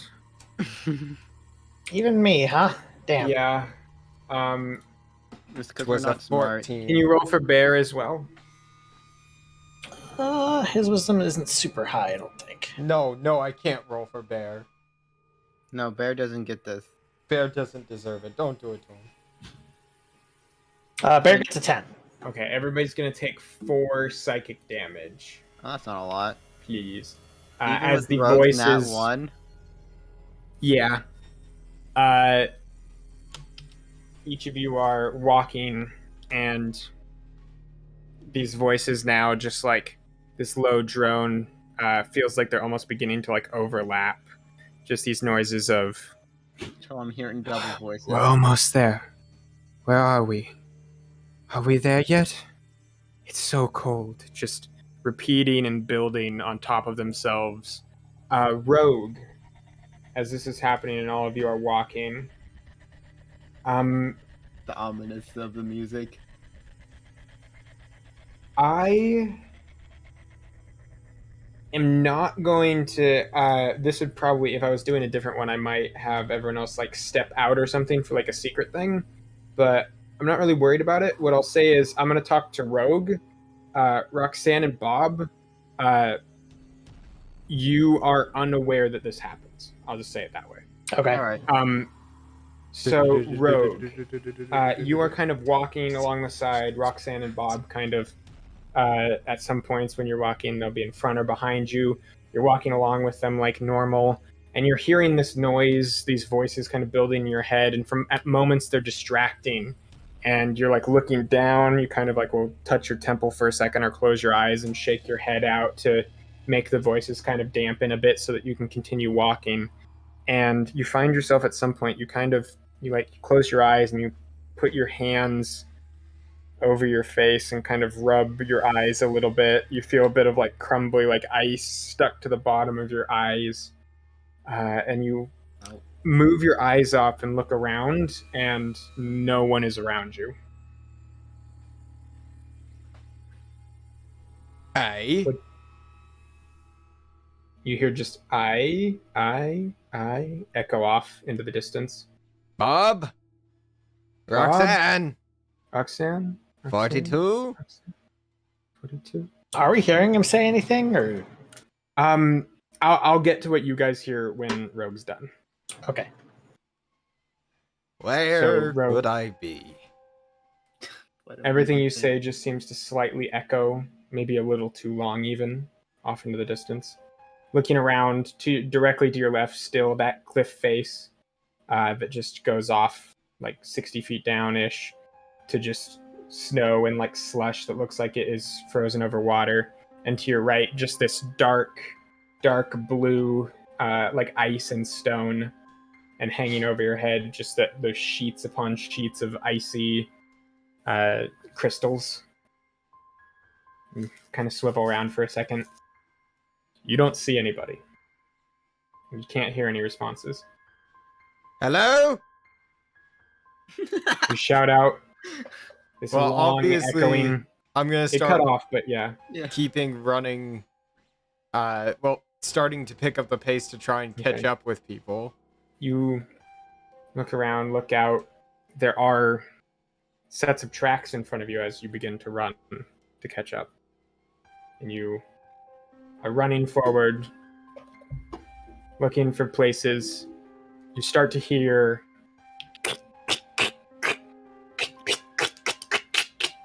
like this cracking noise all around you, and you look around and you see less than ideal in front of you and behind you in both directions, little bits of cracks starting to form in the ice beneath your feet. And you look to the side, and even the stone is slowly starting to form cracks in it. That's not good. I'm going to pick up the pace even faster. You pick up and start to run, and you start to hear, faster, you'll make faster, run. And the voices of all of these people almost like starting to like cheer you on or like tell you to keep going, start to like build in your head. Could you make me another wisdom saving throw? I can. That's going to be a 13. Okay, so you failed. Yep, So doesn't go get ahead any and easier the take second time. 5 psychic damage as the voices are just piercing in your skull as you're running. See the ice beginning to crack under your feet and all around you. Even the stonework, all of the crystals begin to like shake and fall and just dust you over with this ice around the top of you. And you're just running through it. And eventually you start to hear just this shattering and shaking of ice. you peek back for a second, and behind you, just this pillar of not pillar, crevasse, just this opening of ice behind you starting to peel up like a zipper, ripping out behind you. Make me a dexterity saving throw. Oh, one thing I'm good at. I say that now, but You're gonna roll in that one. 15. Okay. You run and run and run, and you feel the ice like pushing against you, coming up against your back, and you are running with this ripping open of ice behind you, and you can feel it like catching out from behind you, and suddenly you look down and there's nothing beneath you, and you are falling into this crevasse, and you reach out and you start to grab onto ice from the walls around you as it is pulling apart in front of you, and you grab onto a piece as it just skids and slides down the side. You fall and only take 3 reduced to 1 bludgeoning damage as you slam into the ground at the bottom of this, skittering along it. You can feel under you like slush, like there is water directly beneath you, and you are slowly starting to sink into this slush. What do you do? I'll cast Water Walking. Okay. Around you. An hour of keeping myself above water will be hopefully the water begins to... You are floating now suddenly. You can feel beneath you this movement of slush and otherwise, as behind you now and in front of you, just this opening spire of ice on both sides, just cracking apart for a second. You look down and you are standing above now, like partially frozen, just skittering, sloshing around open water. And beneath you, you look down and you can't see the bottom of it. It's too dark at the furthest distance you can see.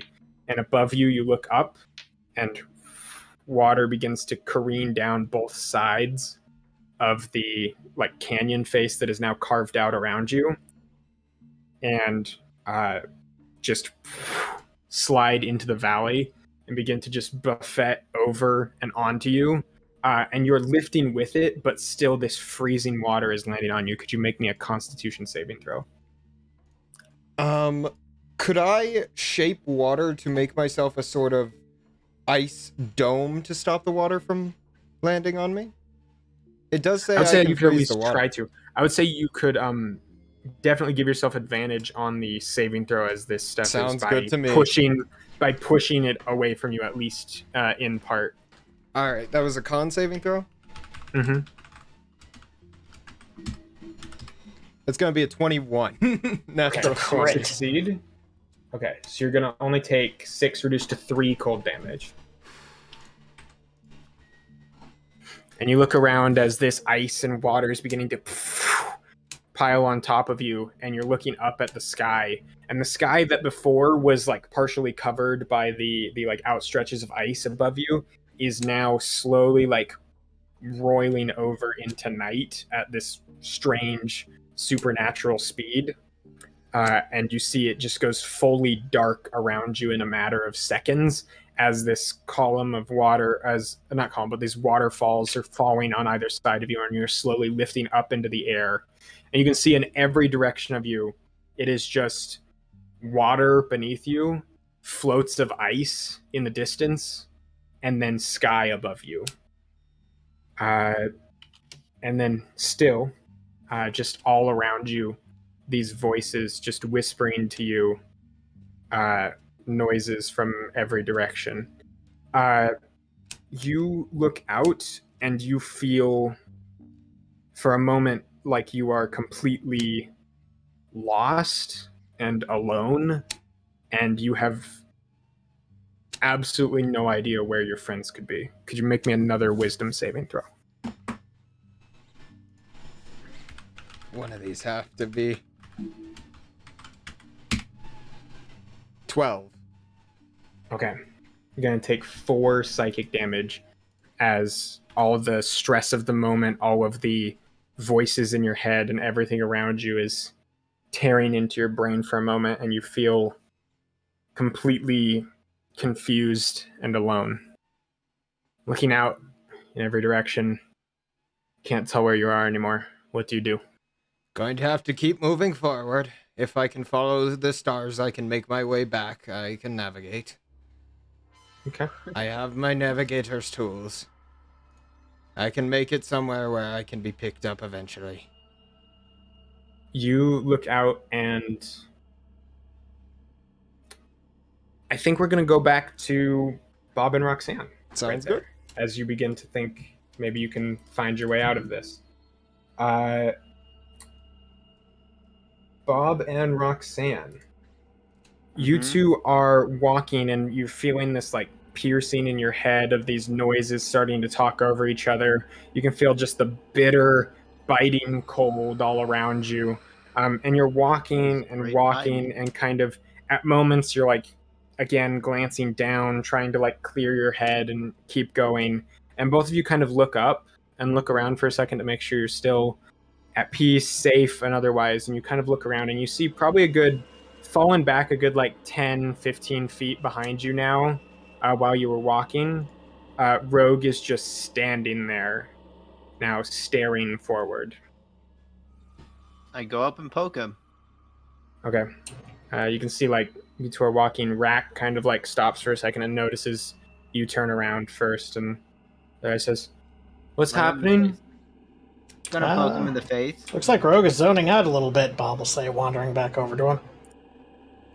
As both of you kind of wander back over, walk over, you immediately notice Rogue is kind of like standing there just like dead stiff, staring directly forward. There is a strange like blueness almost to his eyes, and as you like start to inspect him a little, you notice that the bottoms of his feet, like the bottoms of his boots where he's standing, there are little crystals of ice starting to like form and like snake up the sides of his boots. Oh, motherfucker. All right, well, first off, I'm going to hit him with a level 1 Cure Wounds. I was going to hit him with Aid, because it says it bolsters your allies with toughness and resolve, so that might also You can do him. Aid. You can also hit other people with it if you want as well. Yeah, I think I'll just hit everyone with Aid. Okay, well, so you're all three Roxanne, of us. You can hit 3 everyone people. AIDS. So yeah, I'll hit all the Bob, me, and Rogue, all 3 of you, your maximum hit points go up by 5, and you gain 5 hit points when you do that. So it's healing heal 5, add 5 temp? Not 5 temp. It's your max goes up by 5, right? So I don't know how it works when you do that on D&D Beyond, but if it auto ups it, then you're good. If it doesn't, then be sure to up it for you as well. Yeah, I've just been doing the. Oh, hold on, I had more hit points than I thought. There's a max hit point modifier on the if you click on your. I just looked at. If you click on your HP thing, like on the hit points button. Oh, override max HP. Well, no, there's max hit point modifier. If you just tick that up to 5, then you've got what you want. Okay.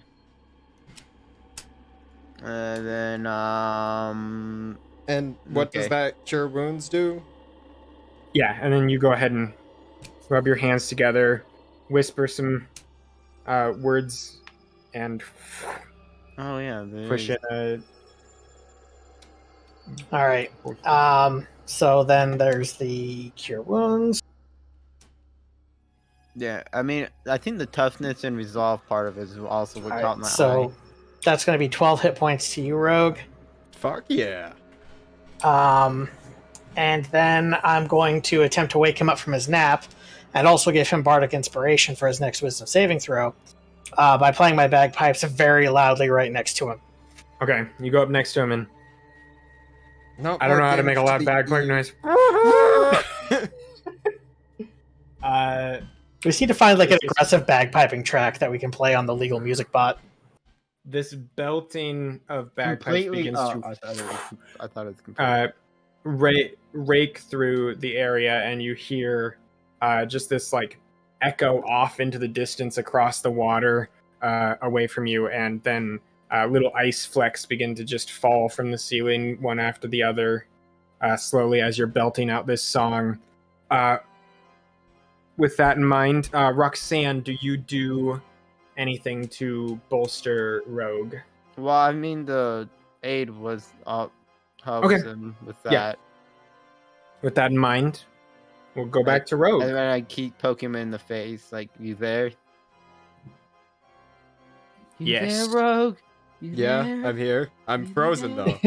I can't talk. Rogue, on your back in your little moment, Rogue, back in your mind's eye, we pull back and Rogue walking along this starlit overhead. As you're looking around, you can just see below you the water, and you know you have to reach something before you fall into this water or you'll freeze to death. And you are just marching along. I don't know how loud it is or not. I have no idea if they can hear me over how loud that got. Give me a sec. I mean, I can hear you. Okay, that's good. That's good to know, at least. So I know that my stream can hear you. So I'm not sure about yours. It's all good to know.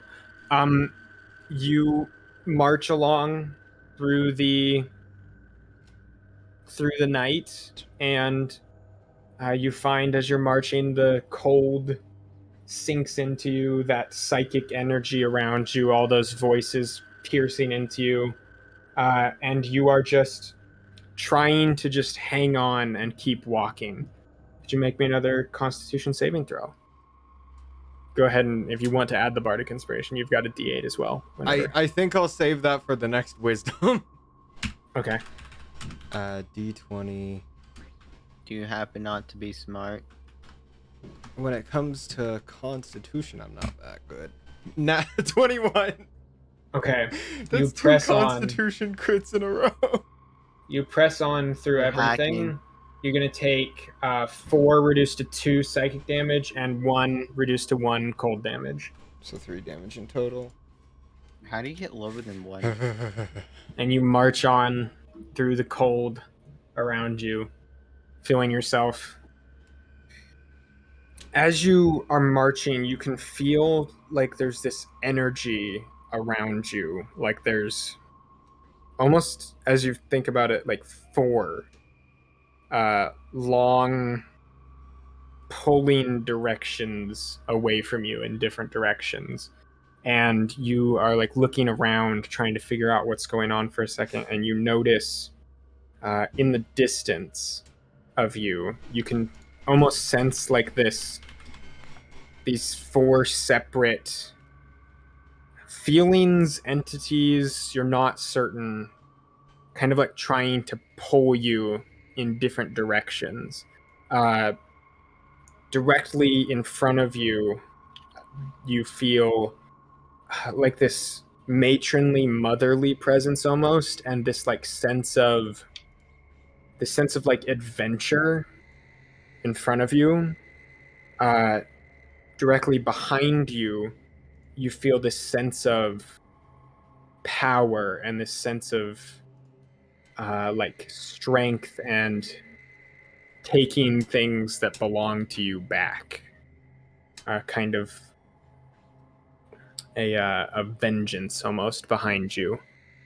To your left, you feel this cold, just this sensation of numbness and not necessarily acceptance, but almost forsakenness. Just this feeling of giving up and giving into the kind of entropic moment you're in. And then to the right of you, you feel this roiling, chaotic energy, this like primal sense of wanting to be like free and wanting to be like brought forth into the world, wanting to be molded and made into something. Which one do you walk towards? He goes right towards the freeness, the open chaos. Okay. You feel that roiling energy, and you walk towards it, and you feel this sense of acceptance, this sense of like whatever this energy is trying to communicate with you, trying to give you the strength to push on. And could you make a Constitution saving throw with advantage? Ooh. I can try my best. That's going to be a 10. Okay.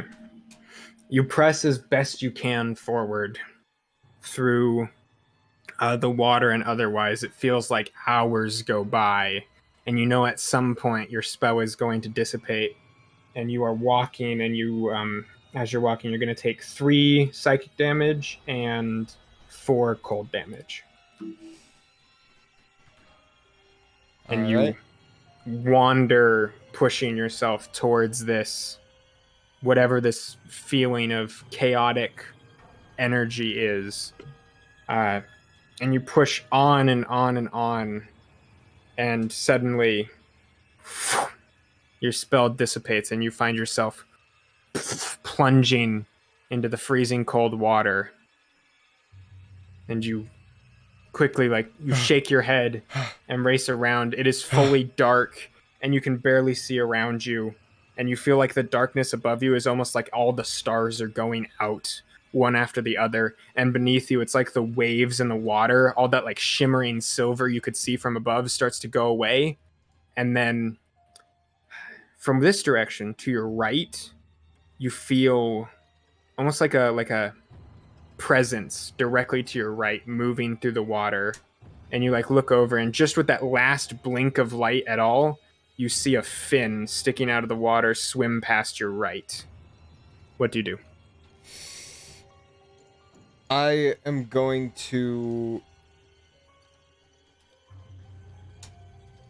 can I still see the surface? You can barely see. The main thing you can feel is those 4 different presences pulling you in different directions. Huh. Alright, well, I'm going to...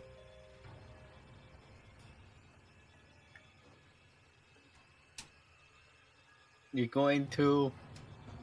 I'm going to use Shape Water to freeze the water above me and Misty Step through it to try and stand on the surface once again. Okay. You close your eyes for a second. You can feel the cold of the water just pressing against your skin and going through your clothing. And the water above you starts to freeze, and you look up. With that last second of sight you have, you appear on top of it, and you are sitting on this block of ice with your clothes slowly drying. Thankfully, they're magical, or else you might just be sitting here fully soaked. Just freezing to death. With that moment of cold, though, could you make me another con save, which I'm gonna already half the damage because you managed to get out of the water quickly. Alright. That's gonna be a 20. Okay. So you're going to go ahead and take 7, reduced to 3, reduced to 1. So 1 cold damage. And I'm going to, using Shape Water, I'm going to push this block of ice forward in... Yes, you begin to just kind of forward, moving the water forward to push the ice. To keep myself from having to touch the water and paddle. Okay. You can still feel just this complete darkness around you. If there was things to see, you might be able to see them, but there's just nothing in any direction. All you can feel is that tugging. You still going towards that same chaos that was initially to the right? If there's one thing Rogue wants, it's freedom. Away from pretty much most anything to tie him down. So, yep. And you feel that desire almost like burning in you and giving you some warmth for a second. And you are pushing yourself forward with the Shape Water. And the little current you're creating drives you forward. You can see on different sides there are these fins and shapes and these icy tentacles sticking out of the water behind you, and different noises of almost like dolphin noises on one side to the left of you as you just push further and further forward.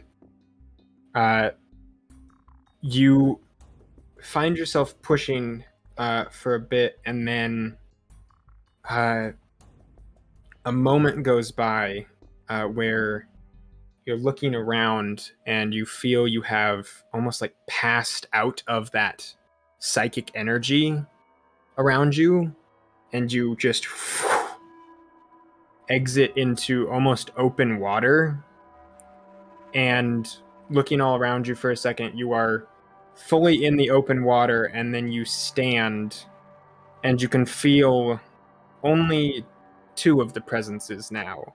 The one that was initially in front of you, that same like matronly, motherly feeling, that calling of acceptance, forgiveness, and like a longing for adventure. You can feel that in front of you, or not in front, sorry, to your left now, and then still directly in front of you, stronger than ever, that feeling of desire for freedom and that want to bring about nature and that want for just chaos.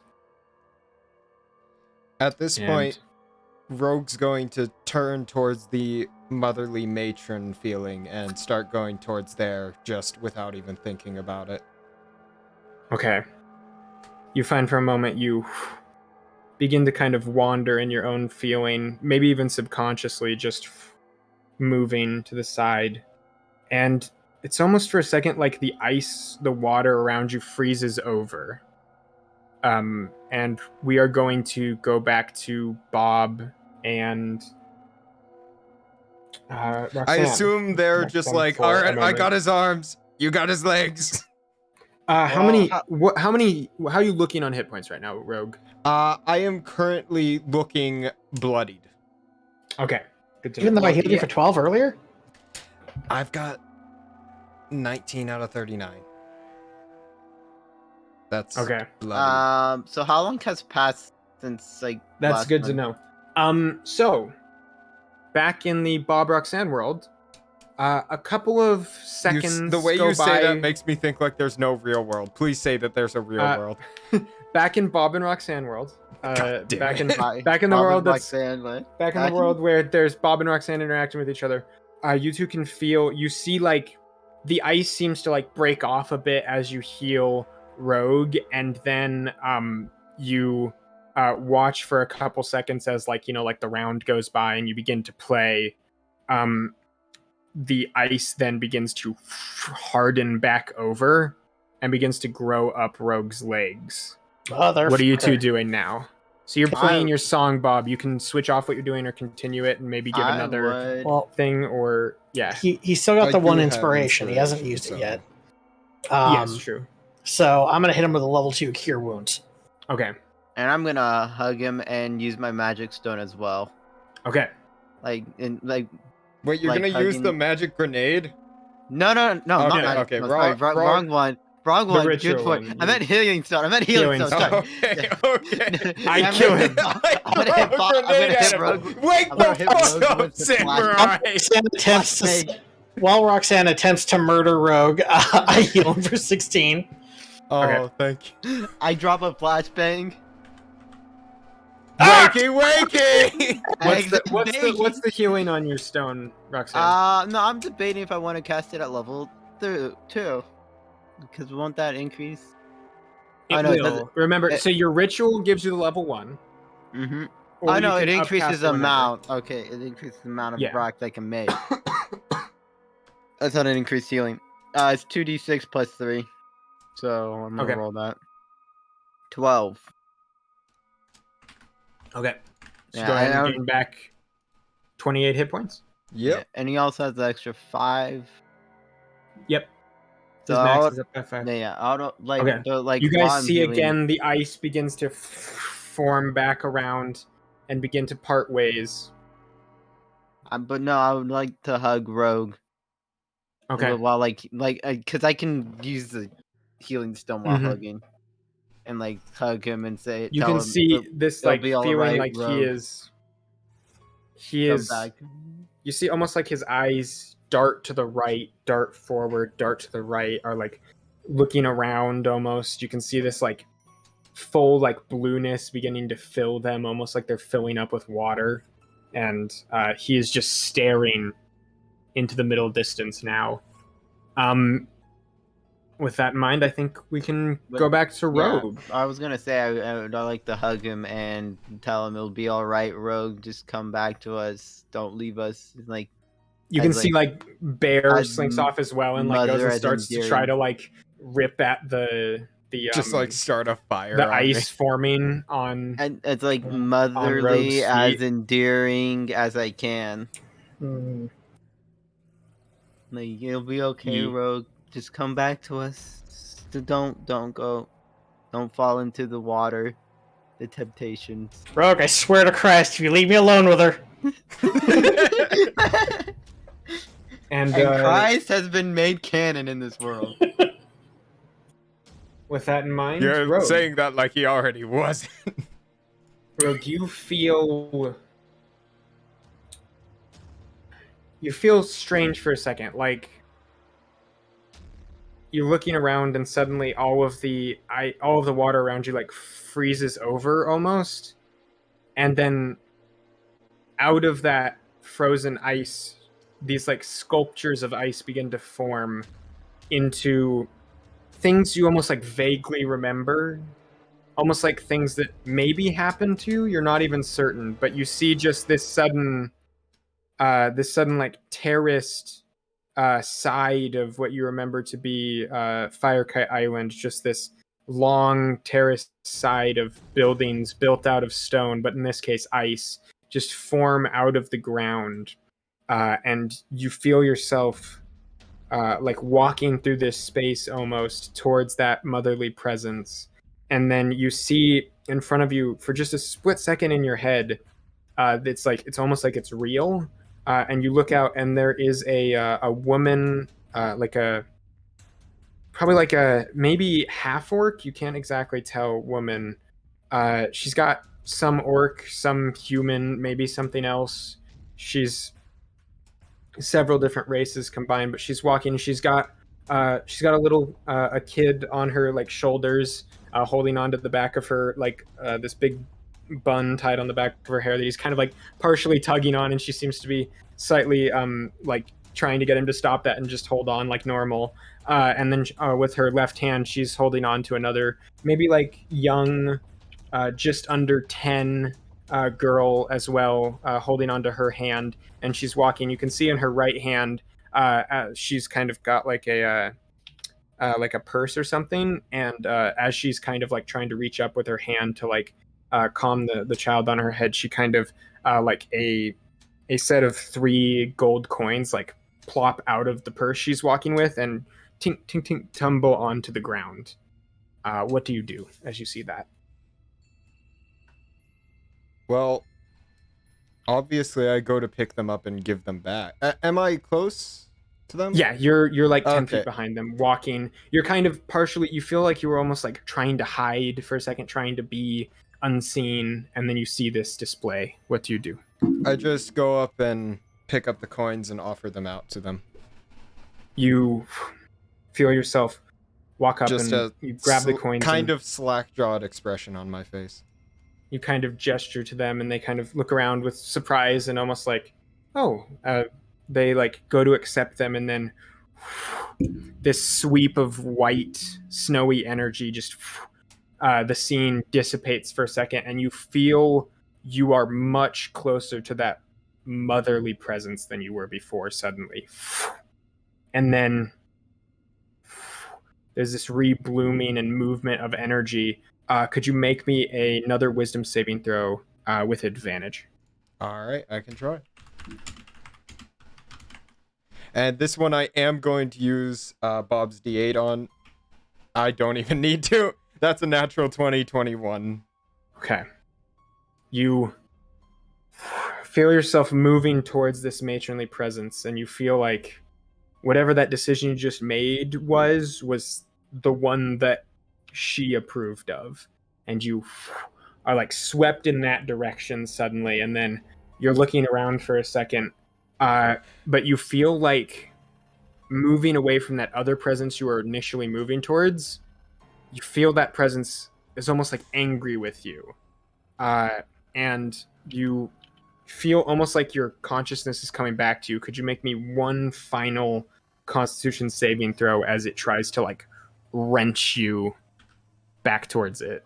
All right, this one I will use Bob's D8 on plus 1d8. What? How? What? Okay, that's an. No. I think you just. No, that's how it is. No, that's an 8. Okay. You feel holy shit, you feel like your energy is aligning with this matronly presence until just at this last second, you feel like this whip of cold, angry energy, angry at you for leaving, angry at you for betraying it, suddenly rips across your back. And back in the reality where Bob and Roxanne are, you are back to consciousness, and across your back, these streaks of like icy energy just slash across you, and you're gonna go ahead and take 8 cold damage. Ow! Are you all right, bro? Are you okay? Are you okay? What happened? Come on. Are you okay? You didn't leave us. I guess I think Bob would have killed me feet. if you left me with him. Oh, that would have been the other way around. We all know that. It could have been either way. It's equally as likely, Bob. But now that's the time to argue about it. Who heard what I said. Sorry. Well, yeah. What did you say? No, don't say it again. No, the moment's over. You're making all right. You killed it when you're actually role playing. You killed it when you're actually playing the game. It's okay. No, it's good. I said I guess I just got cold feet. Oh, I heard that as well. It's the same process. I'm glad you repeated it. I'm genuinely glad you repeated it.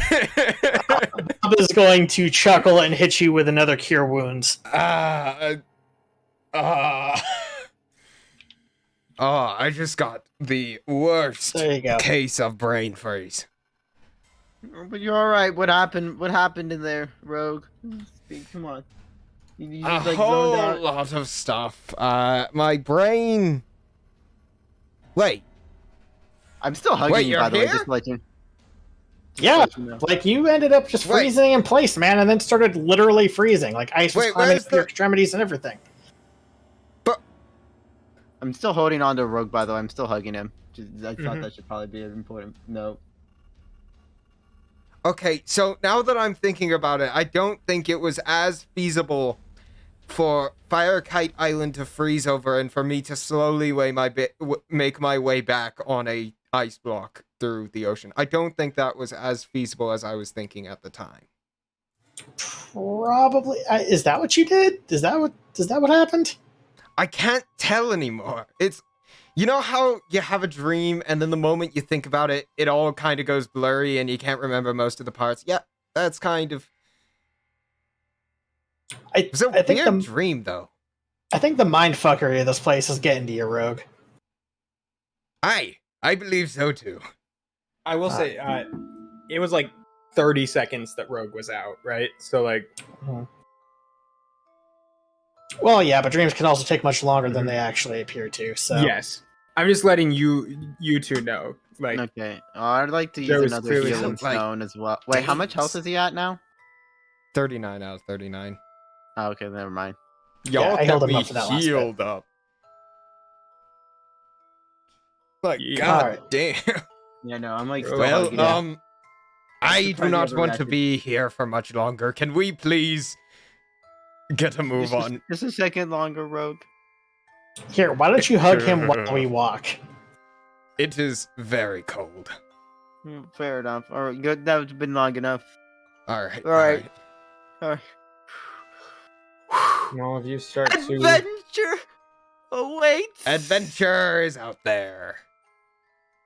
And I start going. I'm gonna say I think you guys would make one more extra tile because of your extra time earlier in the day. Time save. And night starts to. Yeah, I just say by Rogue as well. By Rogue, making sure he's okay. God. Please let us find our location before the end of the session. You walk out into the sort of We've like got 45 more minutes. open space of this area, and you can feel that same just like buzzing in the back of your head now of just voice after voice after voice talking one over the other in just a cacophony of just random noises at this point.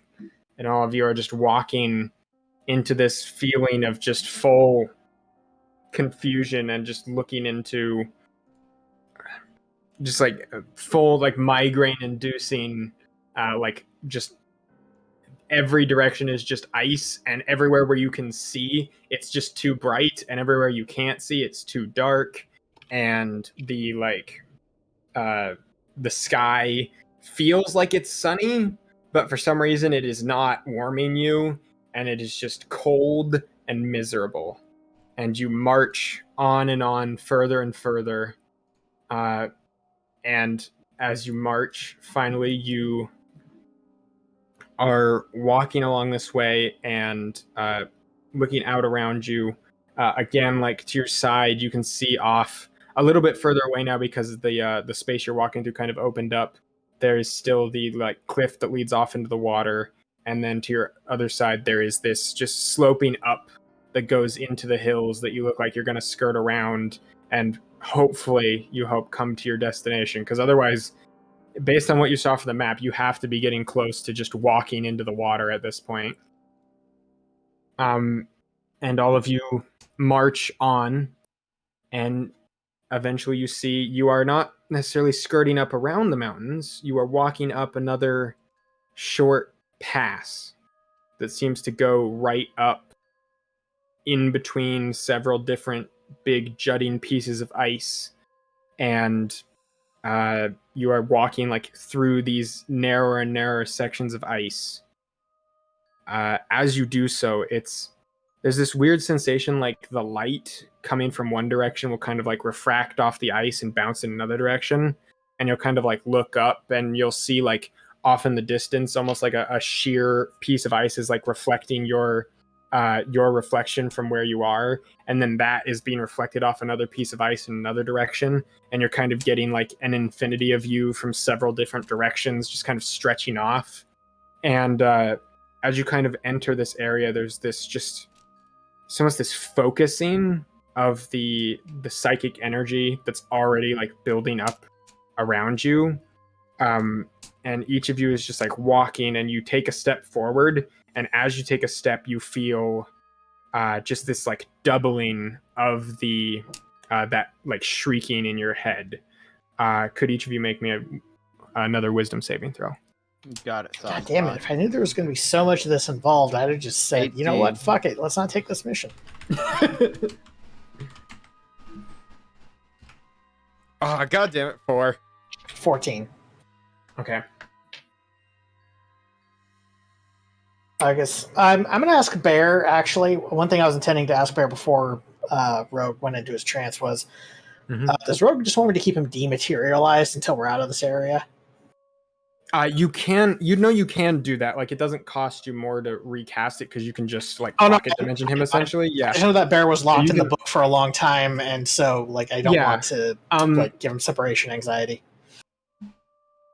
Bear kind of thinks about it, and you kind of feel this like psychic, like his response is something along the lines of like he doesn't know if he'll like not like get poofed out anyway from like too much psychic energy just like killing his form right now.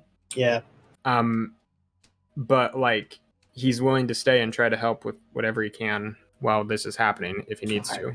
Well, for his own safety, I'm going to put him back in the book for right now. Okay, so he back in the book. Yeah. Okay. So what'd you get, Roxanne, as well? 18. On the save? Okay. Roxanne, you succeeded, so you're going to take 3 psychic damage. Just 3 not reduced? Yeah, that's reduced already. Okay. Rogue, you're going to take 7 psychic damage, and Bob, you're going to take 7 psychic damage. He's just trying to whittle us down before we reach there. Like, yeah. How long does the aid last once again? Like, you guys can feel this. It lasts 8 hours, I believe. Yeah, 8 hours. Yeah, so it's still up. And each of you, as you are walking into this, you feel just like this just hammering of psychic energy onto all of you. And then you take another step forward after that, just like pulse of energy, and you kind of like wobble for a second, and you feel like the cold then doubles. And could each of you make me a Constitution saving throw? Wait, all of us make them? Yeah. 13. 3. Man, I am not doing 5. good here. Okay. None of us are rolling well. Ishi's gonna go ahead and take 7 cold damage. Oh, we're all taking 7 cold damage? With my your resistance, you'll take 3. Yeah. Okay. Okay. 7 cold damage. Wow, Tristan's trying to kill us before we. And actually, does the cold weather gear that the other two have also provide them cold resistance? I think it does. It doesn't provide cold resistance. This is almost like you're not even like, it feels like you shouldn't, like, the cold isn't, it's not like the cold from like your skin being exposed to the air. It's like the presence of this place is like freezing you solid. Fair. Would it qualify as extreme cold? Yeah, maybe even more than extreme cold, like magical cold almost. I will say that you're, as long as, yeah, I mean, for them, I'm just trying to help them out. Like you can say if they automatic success on saving throws against the effect of extreme cold for the cold weather clothing apply or not, but it is like, there in the description. It's definitely like, I will say I had this thing like set to start happening a lot earlier if you weren't wearing extreme cold weather. Okay. There's like a magical cold now like seeping into your bones and trying to like freeze you. But yeah, I understand your concern. And each of you are like trying right now, assuming you're trying to continue this, you are pushing against like this feeling of just full like tension pulling you down and weighing you down with each step.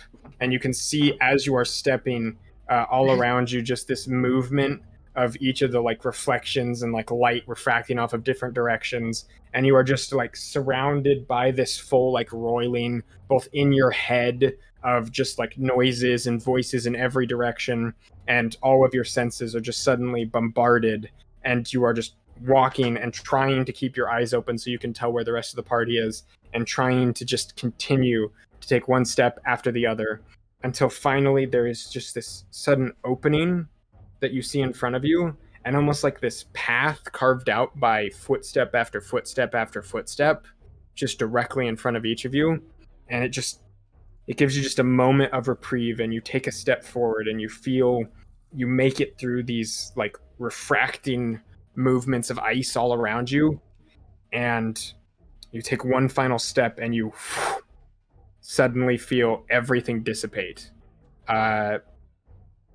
Happy music. I think we hit the storm god. Happy music. I don't think I have that you one. Step through, and your senses begin to just come back to you all at once. I don't have You haven't sent me the happy music playlist. Baba Booey. So I think we hit the Eye of the Storm. Yes, the chill music playlist. We've hit the Eye of the Storm, guys. The calm in the storm. You step in, and looking around you, you are suddenly standing. I'm gonna pop all of you in down here. Battle map. There's an I guess actual you could map. say, standing here, I realize. You are suddenly standing, nighttime. looking into, like all around you, behind you, there are these big sections Ghostly of ice. figure I don't know which 15. of you Ghostly can... figure 15. And it is starting to get dark around you as well. Like you realize now that you've been pushing a little bit into the night. You hadn't even realized because of just all of the sensation pushing on you. But you're almost happy because you think you probably would have died had you tried to stop and sleep there. Yeah, definitely. But looking around you, you can see like directly behind you and off and like to your left and right, there are these big like towering, like refracting pieces of ice but directly in front of you, just like as far as you can see in the darkness, there are just several little like cottage houses made out of just this dark bluish hued wood and like stone, with just these like thatched not thatched but like wooden like what do you call shingled roofs that are just like 1 story high. It looks like each of them you can see through the windows of most of them. They just have like slatted wooden shutter windows that are open in pretty much every case you can look at.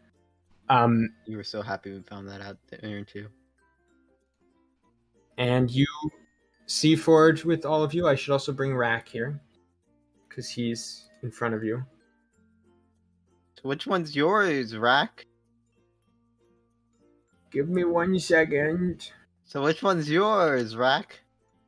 My name is Taco. So which one's yours, Taco. 42? I'll be right back. I think my ice cream's here. Yeah, ice cream's here. Yeah. That'll give me time to find Rack's ice cream character model out of mukbang. all the character models. And you can thank the Mind's Eyes for the raid on the Ace of Ham. Yo! A raid of 7. Thank you. Yo! Yo! Dang it. That sucks that your DM had health concerns, but I hope they feel better. Yeah. Yeah, our DM has a lot of health concerns. I always have health concerns. I'm like this. Yeah, it's because you're white. No. What? Oh. You're like this. Nazca's like that. I'm like this. Nazca's like that. Yeah, I never get sick. I got Krabby Mexican. Kevin. Where did they go? But yeah. Did you win the Mind Eyes? Did you win D&D? Yeah, did you win in the game? Where You better have won, because otherwise you would have lost. If you're not winning, you're losing, and if you're not We're gonna losing, use you're this. losing. We're gonna use this guy. That's not him. That's the wrong one. It looks like a goop guy.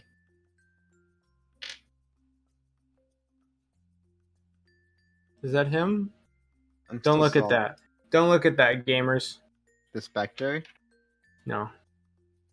Still salty that McDonald's didn't give me my fries. Fuck it. We'll use this. We'll use this one. You know what I have to say to that? How's a coin? Did I tell you that my brother won like a dice set on like one of those like Instagram giveaways?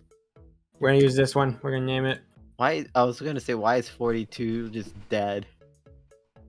Dead 42. Did you try typing in its name, but you accidentally hit the health? Tristan? No. I switched his health to be the actual number because I just grabbed a character Tristan model. was And trying to type in the health, and you accidentally typed in 42, almost killing I- the 42. what VTT is this? I'm not sure what the word VTT means. Is it virtual tabletop? I think this so. is- Astral this is- Tabletop. Astral tabletop. Yeah. Hashtag not sponsored. Hashtag you not want- sponsored unless they want to. No, With, but like, with the fingers pointing together. yeah, Astral Tabletop is very good, and if you do the they have a subscription model too that has a lot of extra features, which I don't have, but it's very cool. I'll send you money. What buy is it. a VTT? No, Actually, right wait, no, yeah, no, you should buy it because I got you to the sub goal, which was to buy it. No, that wasn't the sub goal.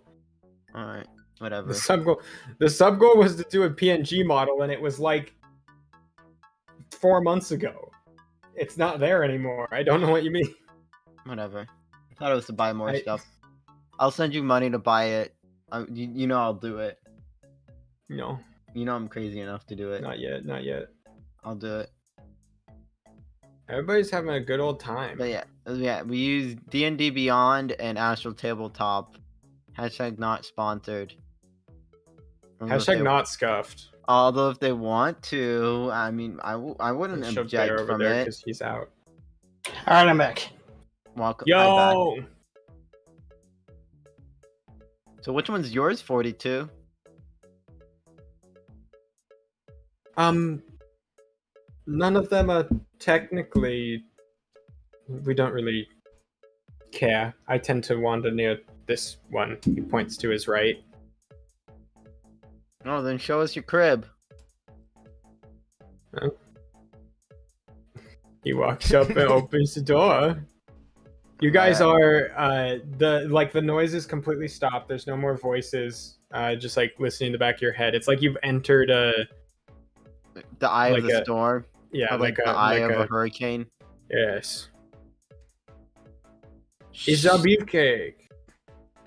Sorry, I'm reloading because the map was being really slow for me, and I'm not sure if there's a lot of stuff on this map. It might be slow. It's a big battle map because it's gonna be a big battle. Big battle. Oh my god, the elevator music is so appropriate here.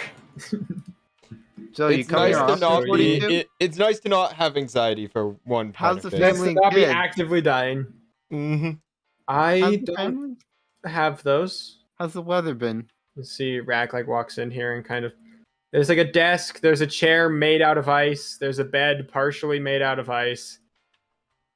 Oh, this is a very nice place. Was that a pun? Yes. Okay. Make sure not to give him the cold shoulder over it. Okay. Yes. We should introduce you to everyone that's here at least. I'd assume most are probably out. Oh yeah, you should show us your friends. We did come here for a reason. Yes, follow me. It is quite cold out here. I hope they give us a warm welcome. Well, considering the screaming in my head has stopped, I'm okay with meeting new people now. Yeah, I'll grab my geomantic summons after we get to where we go. Oh yeah, and Bear's kind of currently walks all of you this way. Dematerialized. Well, actually, I'll rematerialize Bear. Okay. Is he down here anywhere? Bear. Poof. Excellent. Bear. He walks all of you up. He goes, this is the place where Albra has everybody wait when they arrive. I kind of want to sounds good to me. Rest. Walks up and pushes open the door, and you see as he steps in. You can all follow him if you wish. It didn't open. Sorry. I tried to slam myself through the door. It didn't work. Oh wow, you got light sources that show up? Whoa, so fancy. Whoa. I guess you're not that bad of a DM after all. This building is mostly dark as you step into it. Across the way from the building, good like 60 feet away from you, there is a massive metal structure. Let's start first, actually. The building is like 100 feet. It's kind of like circular in some parts. It's dark everywhere. There's no like actual like light source that seems to be purposely there for specifically light. But there are like some glowing like pods, like glass pods sticking on the front of this large metallic machine-looking thing. You're not exactly certain what it is, but as you step through and kind of track some snow and ice in and look around, you can see. I obviously brush off my feet off the door. Yes. Yeah, you gotta be polite. There's already geomantic summons. What? Yeah, and then in my bag. As all of you step in with your geomantic summons and otherwise, some ice gets in here anyway. Because look at it; it's on the ground already. I already put it there so that you can't get rid of it. No. No way. Also, you locked the door. I locked the door and you can't get out now. DM, please unlock the door. DM. You reopen the door and more ice gets in here. Oh, I closed the door. You closed the door. Okay, we're good. I just want to make sure I have my way out. The door's locked again. So you can see just this large. It's like brass and iron and other types of metal, just all like kind of like gears and sections of different pieces. Like this big, almost like a what's it called, like accordion section that's kind of guys, look, like closing and opening. But in general, it seems almost like a bellows or something on the back half of it. Just like opening and closing, seeming to keep it like warm. But in general, it seems very died down. Like whatever this thing does is not currently happening. And 42 kind of like steps in and goes, "Yes, follow me. This is where you can all stay. You'll be safe and warm here." "Quote unquote safe." You can see. You remember that giant wolf? Yeah. It's one that's probably about 4 times its size, fully skinned, on the ground as you This is step what up. I wanted to do, Bob, but we didn't have time. If we got him on the way back, I would have done this. Dude, you know how cool this would have looked on the ship? How like scary and menacing. Roxanne, do you even know how to tan a hide? Do you? No, which is why I didn't try it. You don't know what I'm capable of. Okay. Which is why I'm asking, can you tan a hide? Can I tan a hide? Did you see I built a I'll cannon? tan your hide. I built the cannon! You think I built can the cannon. I'm not I'm hearing gonna it, sit yes, down in one of Roxanne. the chairs. We don't know until I try. You go and sit. So these are like, there's a bunch of like ramshackled chairs of different types all put together. There are several sleeping bags in the corner over here. The fire going through seems to warm the area around it, at least to a point where it's at least tolerable. And you all find your way sitting down and otherwise. And 42 says, I'll go and tell the others that more have arrived. Sounds good. Appreciate it. I've Bear gets gotta his own think chair. some things out. He kind of goes and starts to walk away. You hear the door. He steps out. We're in a crazy woman's house now. Yeah. Keep an eye open. Not my first time. I'd say it's not the first time I've been in a cult. I like that your geomantic summons and Bear got their own chair too. Of course. I had to put it somewhere. Well, I had to put the tile somewhere. No, it's good. We just need 2 more people. So all of you kind of Ominous. sitting, thinking about what just transpired over the last couple hours. Probably almost wondering died, how you're Rogue. going to get yourself out of here. That wasn't Ted. Well, on the plus side, on the way back, things get easier as we go instead of harder. Yeah. That's true. That's true. Unless we destroy the source, then it'll just be easier besides the cold on the way back. It's always fair. I mean, look, our mission was to make contact with this person. I thought our mission And, was to bring him back. But My mission was really? adventure. well, reunite the cousins and all that, but I guess you Oh, the cousins. That we were supposed to discover the cousin's fate. Unfortunately, the fate is that he died. I And you guess just so. randomly told him out of nowhere. Kind of funny. Look, I needed to test sending, okay? It seemed like a good opportunity. Oh, you needed. Okay, that's what they all say. Copium. What is copium, Roxanne? What the hell are you talking about? Copium is the element that... Never mind. I'm aware of what it is out of character. It is the element forged from those who are losing. Anyway, That's what I respond with. you don't The respond. to copium nothing. is the element No, forged you don't. by people losing. Yeah, that's what you say. Yeah, that's what you It say. is what they say in order to make them feel good. It's like equivalent of saying, whatever keeps you up at night. Moving on. Rogue, do you have any Shakes his head. anything of interest to say in this Not conversation? really. You Just look kidding. over and you see Rogue's just kind of softly Traumatized. resting, eyes closed, almost sleeping in his chair. Very fair. And pokes Rogue's face to make sure that he isn't freezing over again. You still there, Rogue? I'm here. I'm just Hi, I hear. thinking. Alright, don't think too hard. We don't want your thoughts freezing over again. Everything's cold. And with that in mind, you all wait a couple minutes until... Give me a moment. Let me... Oh, could I ritual back another healing stone? Making the time? No. Oh, dang it. Yeah, you can. I'm just being mean. Okay, good. I'm gonna have to grab all these one at a time. Why did I put them all in separate? So now I have to...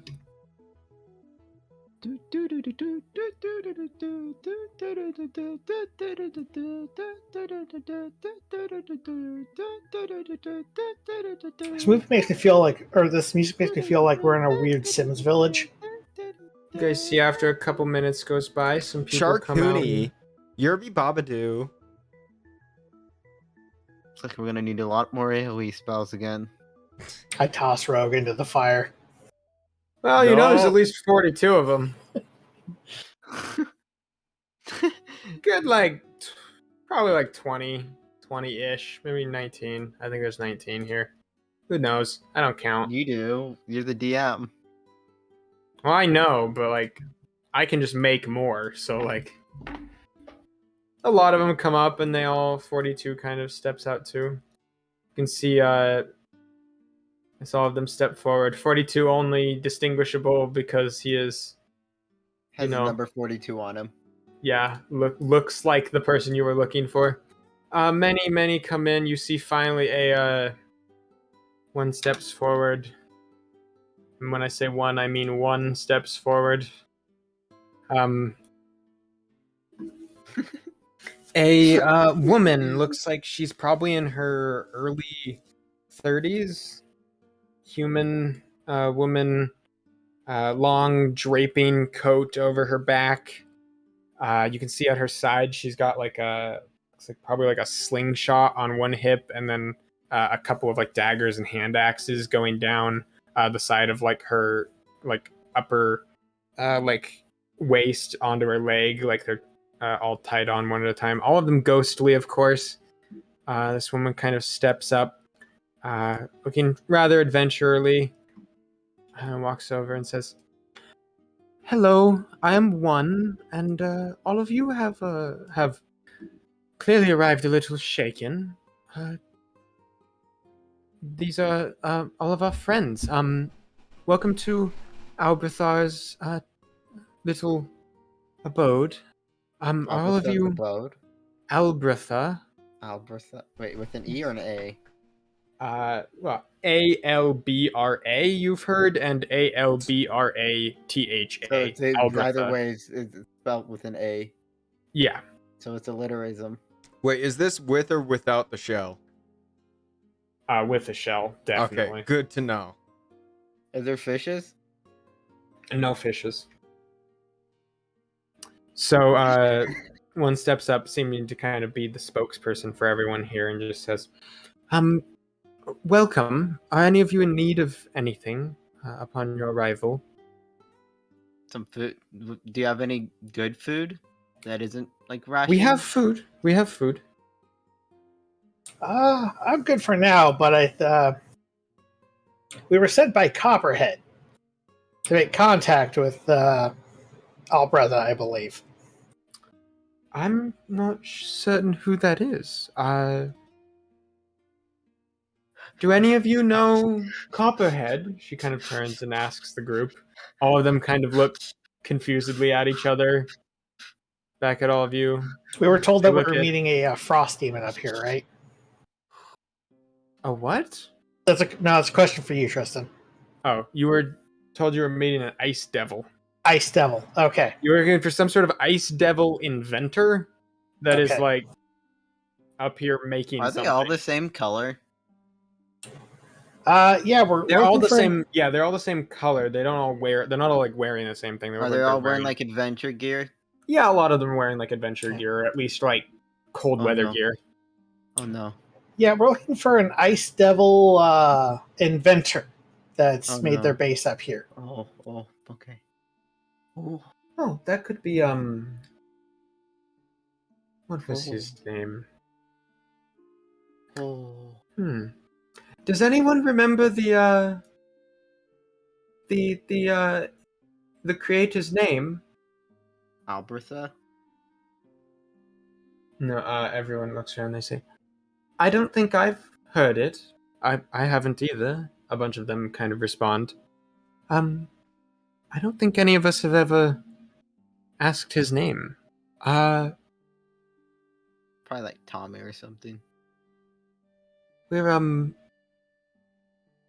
a bit of a crew up here. We all go back and forth. Well, I'll be out at some point tomorrow morning. Aye, well, do you mind us staying the night here? No, you are welcome to stay. Albretha welcomes all. And do you happen to know where your creator is?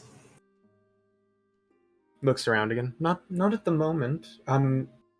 Albra, she comes by all the time. The creator not so often. Do you know when this Albertha is supposed to come around again?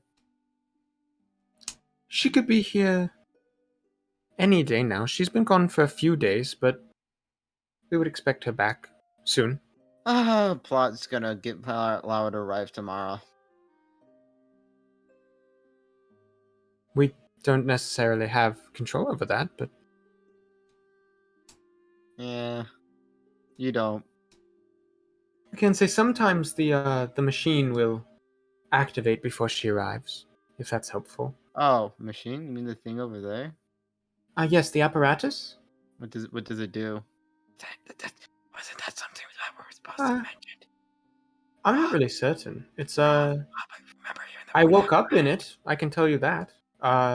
Okay. Kind of steps over towards it, like looking at it. I'd like to go follow and look. Okay. Mostly so that we can have it lit up on the map. Kind of walk over and you can see this massive object, this massive machinery that kind of stretches around the whole of the room and kind of obscures most of itself with the different wires and doohickeys and baubles and different things connecting to each other and otherwise. Oh, where did you come out then? Which part? It's been quite a while, but I believe I came out of this one. She walks up and kind of pats. Oh. These like big glass tubes that are kind of faintly glowing, like with a greenish blue. Okay. Can I look to see if there's any part that accepts the tubes? If you want to try to investigate this, I'd just like to try to investigate it. Yeah, I would like to investigate it. Of course, get up in there. Make me an investigation check. 20. Side note, can I use? Never mind. I feel so dumb asking if I can use advantage with the rock. There's some things that can get you advantage with the rock. If you were trying to like build something, if you were trying to like look for something, because it can go and look too. Like you could essentially anything you could have the rock go and do itself, it could instead give you advantage on. Okay, right? well, I'd like to then I would like to also have it like go into like the rock could come and help with this, right? Like nooks and crannies where I can't like fully get. Use it to unscrew some things. No, maybe. No, but you go ahead and clamber on. Our Bob and take Rogue doing advantage on anything that as you see Roxanne going across. I didn't help. It was still a non-natural 20. Okay. What's the thought that matters? Bob and Rogue, do you have back over his shoulder. One last thing. Have any of you met a goblin named Old Lynn? What have been with that one? He'll say, pointing at 42. Everyone kind of looks around for a second. There have been goblins here, at least. You can see a couple of them step forward that are goblins. None of them... one comes back as well and like kind of looks at them. None of them going by Old Lynn, as you ask, though. Damn it. The goblins don't seem to share any sort of resemblance with you, Bob, if you were wondering. That's unfortunate. All right, well... Let's be up here on the top of this machine. Figured it was worth a shot. Okay. With that in mind, Rogue and otherwise... Up here. Rogue, do you have anything to say? Or do? Still just... Not really. Rogue's just lowering out? Trying to sleep off whatever mental Short traumas. Pretty much. Trying to sleep off whatever mental traumas he picked up. Good to know. I'm just going to scoot over a couple of chairs and then put Bear on Rogue's head. Rogue is coils up on your hat. Rogue is laying back, so that means that he's on his face. Well, fine. He'll put Bear on his lap then. Oh, okay. Hey? What? Hello. Pseudo dragons always help me sleep better. Just like a lizard tongue just out at you a couple of times. Fair enough. And Rogue will start petting Bear. coils up and falls asleep on your lap very quickly. Just like the Stark-Belly Stitches, where like you put a machine in. And with that in mind, Roxanne and your geomantic summons kind of begin to skirt around and check out this whole. You put it. Do you put a human? Where do you put the human? Where do you put the body? You can see there's definitely like these tubes are about humanoid size. Yeah. There are. Each of them has like a section that kind of connects to the ground that seems to go under and connect up to this machine about here across, and like 3 little nozzles. Okay, so these are the biods that come out. The machine itself then there's several like large tubes on the machine in different places. Okay. There's several large tubes on the machine in different places that kind of like descend into other parts of the machine or otherwise descend into the ground.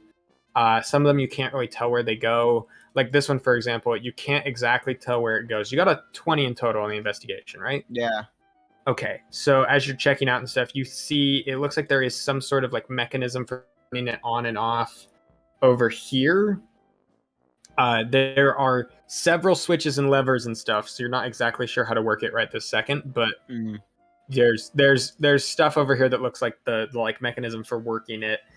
Over here, there's some sort of like sections of different like gauges and stuff that seem to measure something. Yeah, gauges, gauges, whatever you want to call them. Different things that seem to be measuring something on this side that are currently at 0 because it doesn't appear to be on. And then, like I said, there's like a like almost like an accordion section, like pillory that seems to be just like running constantly. Unfortunately, guys, I got to leave for a work thing, and it's probably going to take me past ending time. If you want to, we could, as this ends, because I think there's one more thing to describe, and then we could end off. Well, I mean, I literally got to go now. Like, someone's waiting for me right now. So, okay, I'll get you. I'll get you next time. Bye-bye. Yeah, sounds good. All right. Good night, folks. Good night. Good night. Sounds good. See you later. Oh my gosh. Thank you for playing. Okay. Roxanne, I guess we're going to end off. I was going to end off right at the end of this anyway, but you are like searching around. There's also like a section that seems to be like running like some sort of internal furnace, which is just keeping the like metal like warm to the touch almost when you touch it. And the whole thing seems to be like kept from freezing because of that. And then as you are searching around too, with a 20, you find it's not necessarily on the machine. There is a little like notch in the wall over here that looks like it can like slide away. I'll say that for next time. Yeah, but you notice a little secret notch in the door there. Yeah, definitely. I was considering casting identify on like the strange blue liquid. Yeah, what would you? Okay, so I do identify on the strange blue liquid. Okay, we'll do it next time because. Okay, fair enough. But yeah, I think that's where we'll. Yeah, no, I'm just gonna investigate. I'm currently thinking that these are all adventurers that have died on the way here, and that she's brought back to life into like this blue could icy possibly have by happened. using this machine, based off the fact that they all are in adventurers' clothing. There is no precedent. You have no evidence for this. What? No, I'm just connecting stuff. Look, see a bunch of people, a bunch of strange voices coming up here saying, "Are we there yet?" And like they're trying to escape and like adventuring and trying to get here. And then they're all die, and then they get captured, and then she puts their body into this machine somehow, and it poops out these ghostly figures. This could trying to build an army. Happened. Who are we raiding? I figured it out. Nazca, find someone. I figured it out, and now you're nervous. You're rewriting your story. I'm rewriting my story as we speak. Just so that I don't have it predicted. You're gonna try to figure out some plot twist. Somehow relating it to the fire. Somehow relating it to the fire plane. Just to throw us off. How did you guess? Because it's the opposite of ice. How did you guess? Yeah, how did you guess that I was thinking I would do that, but hadn't thought of that before? I don't know how much you're joking there on that part. I don't know. How would I know? How could you guess? How? I'm in your head. Okay, it's like I'm in your bed. No such place. Yes, very much place. Did I don't know. Yeah, it's good. I'm looking. All right, give me a second. It just takes a minute. All right, my big brain's being big activated right now. I'm thinking through your plan. All right, yes, we are done though. So thank you all for watching. Watch you all for thinking. Thank you all for watching. Okay, Tegan, is the fish stream broken or is my internet broken? Oh yeah, I kept lagging up on it. Oh, did you just end stream? Let me. I sent the person I wanted to raid. Yeah. They have a fish as a profile pic. A goldfish. Fish stream's still working on my end. I think your computer might just be having some trouble. It's having some trouble. Having some trouble. Do we need to go through and fix it? My internet's going really well. It's just my internet, like nothing else. Like my internet's just running really slow. So I think I'll just unplug it and plug it back in. Let's go, Tuxadderall. Tuxadderall. Look at that goldfish profile pic. Yo. 7, 6, 5, 4, 3, 2, 1, and raid. I'm raiding now as well. Yo. Yo, what wish you want?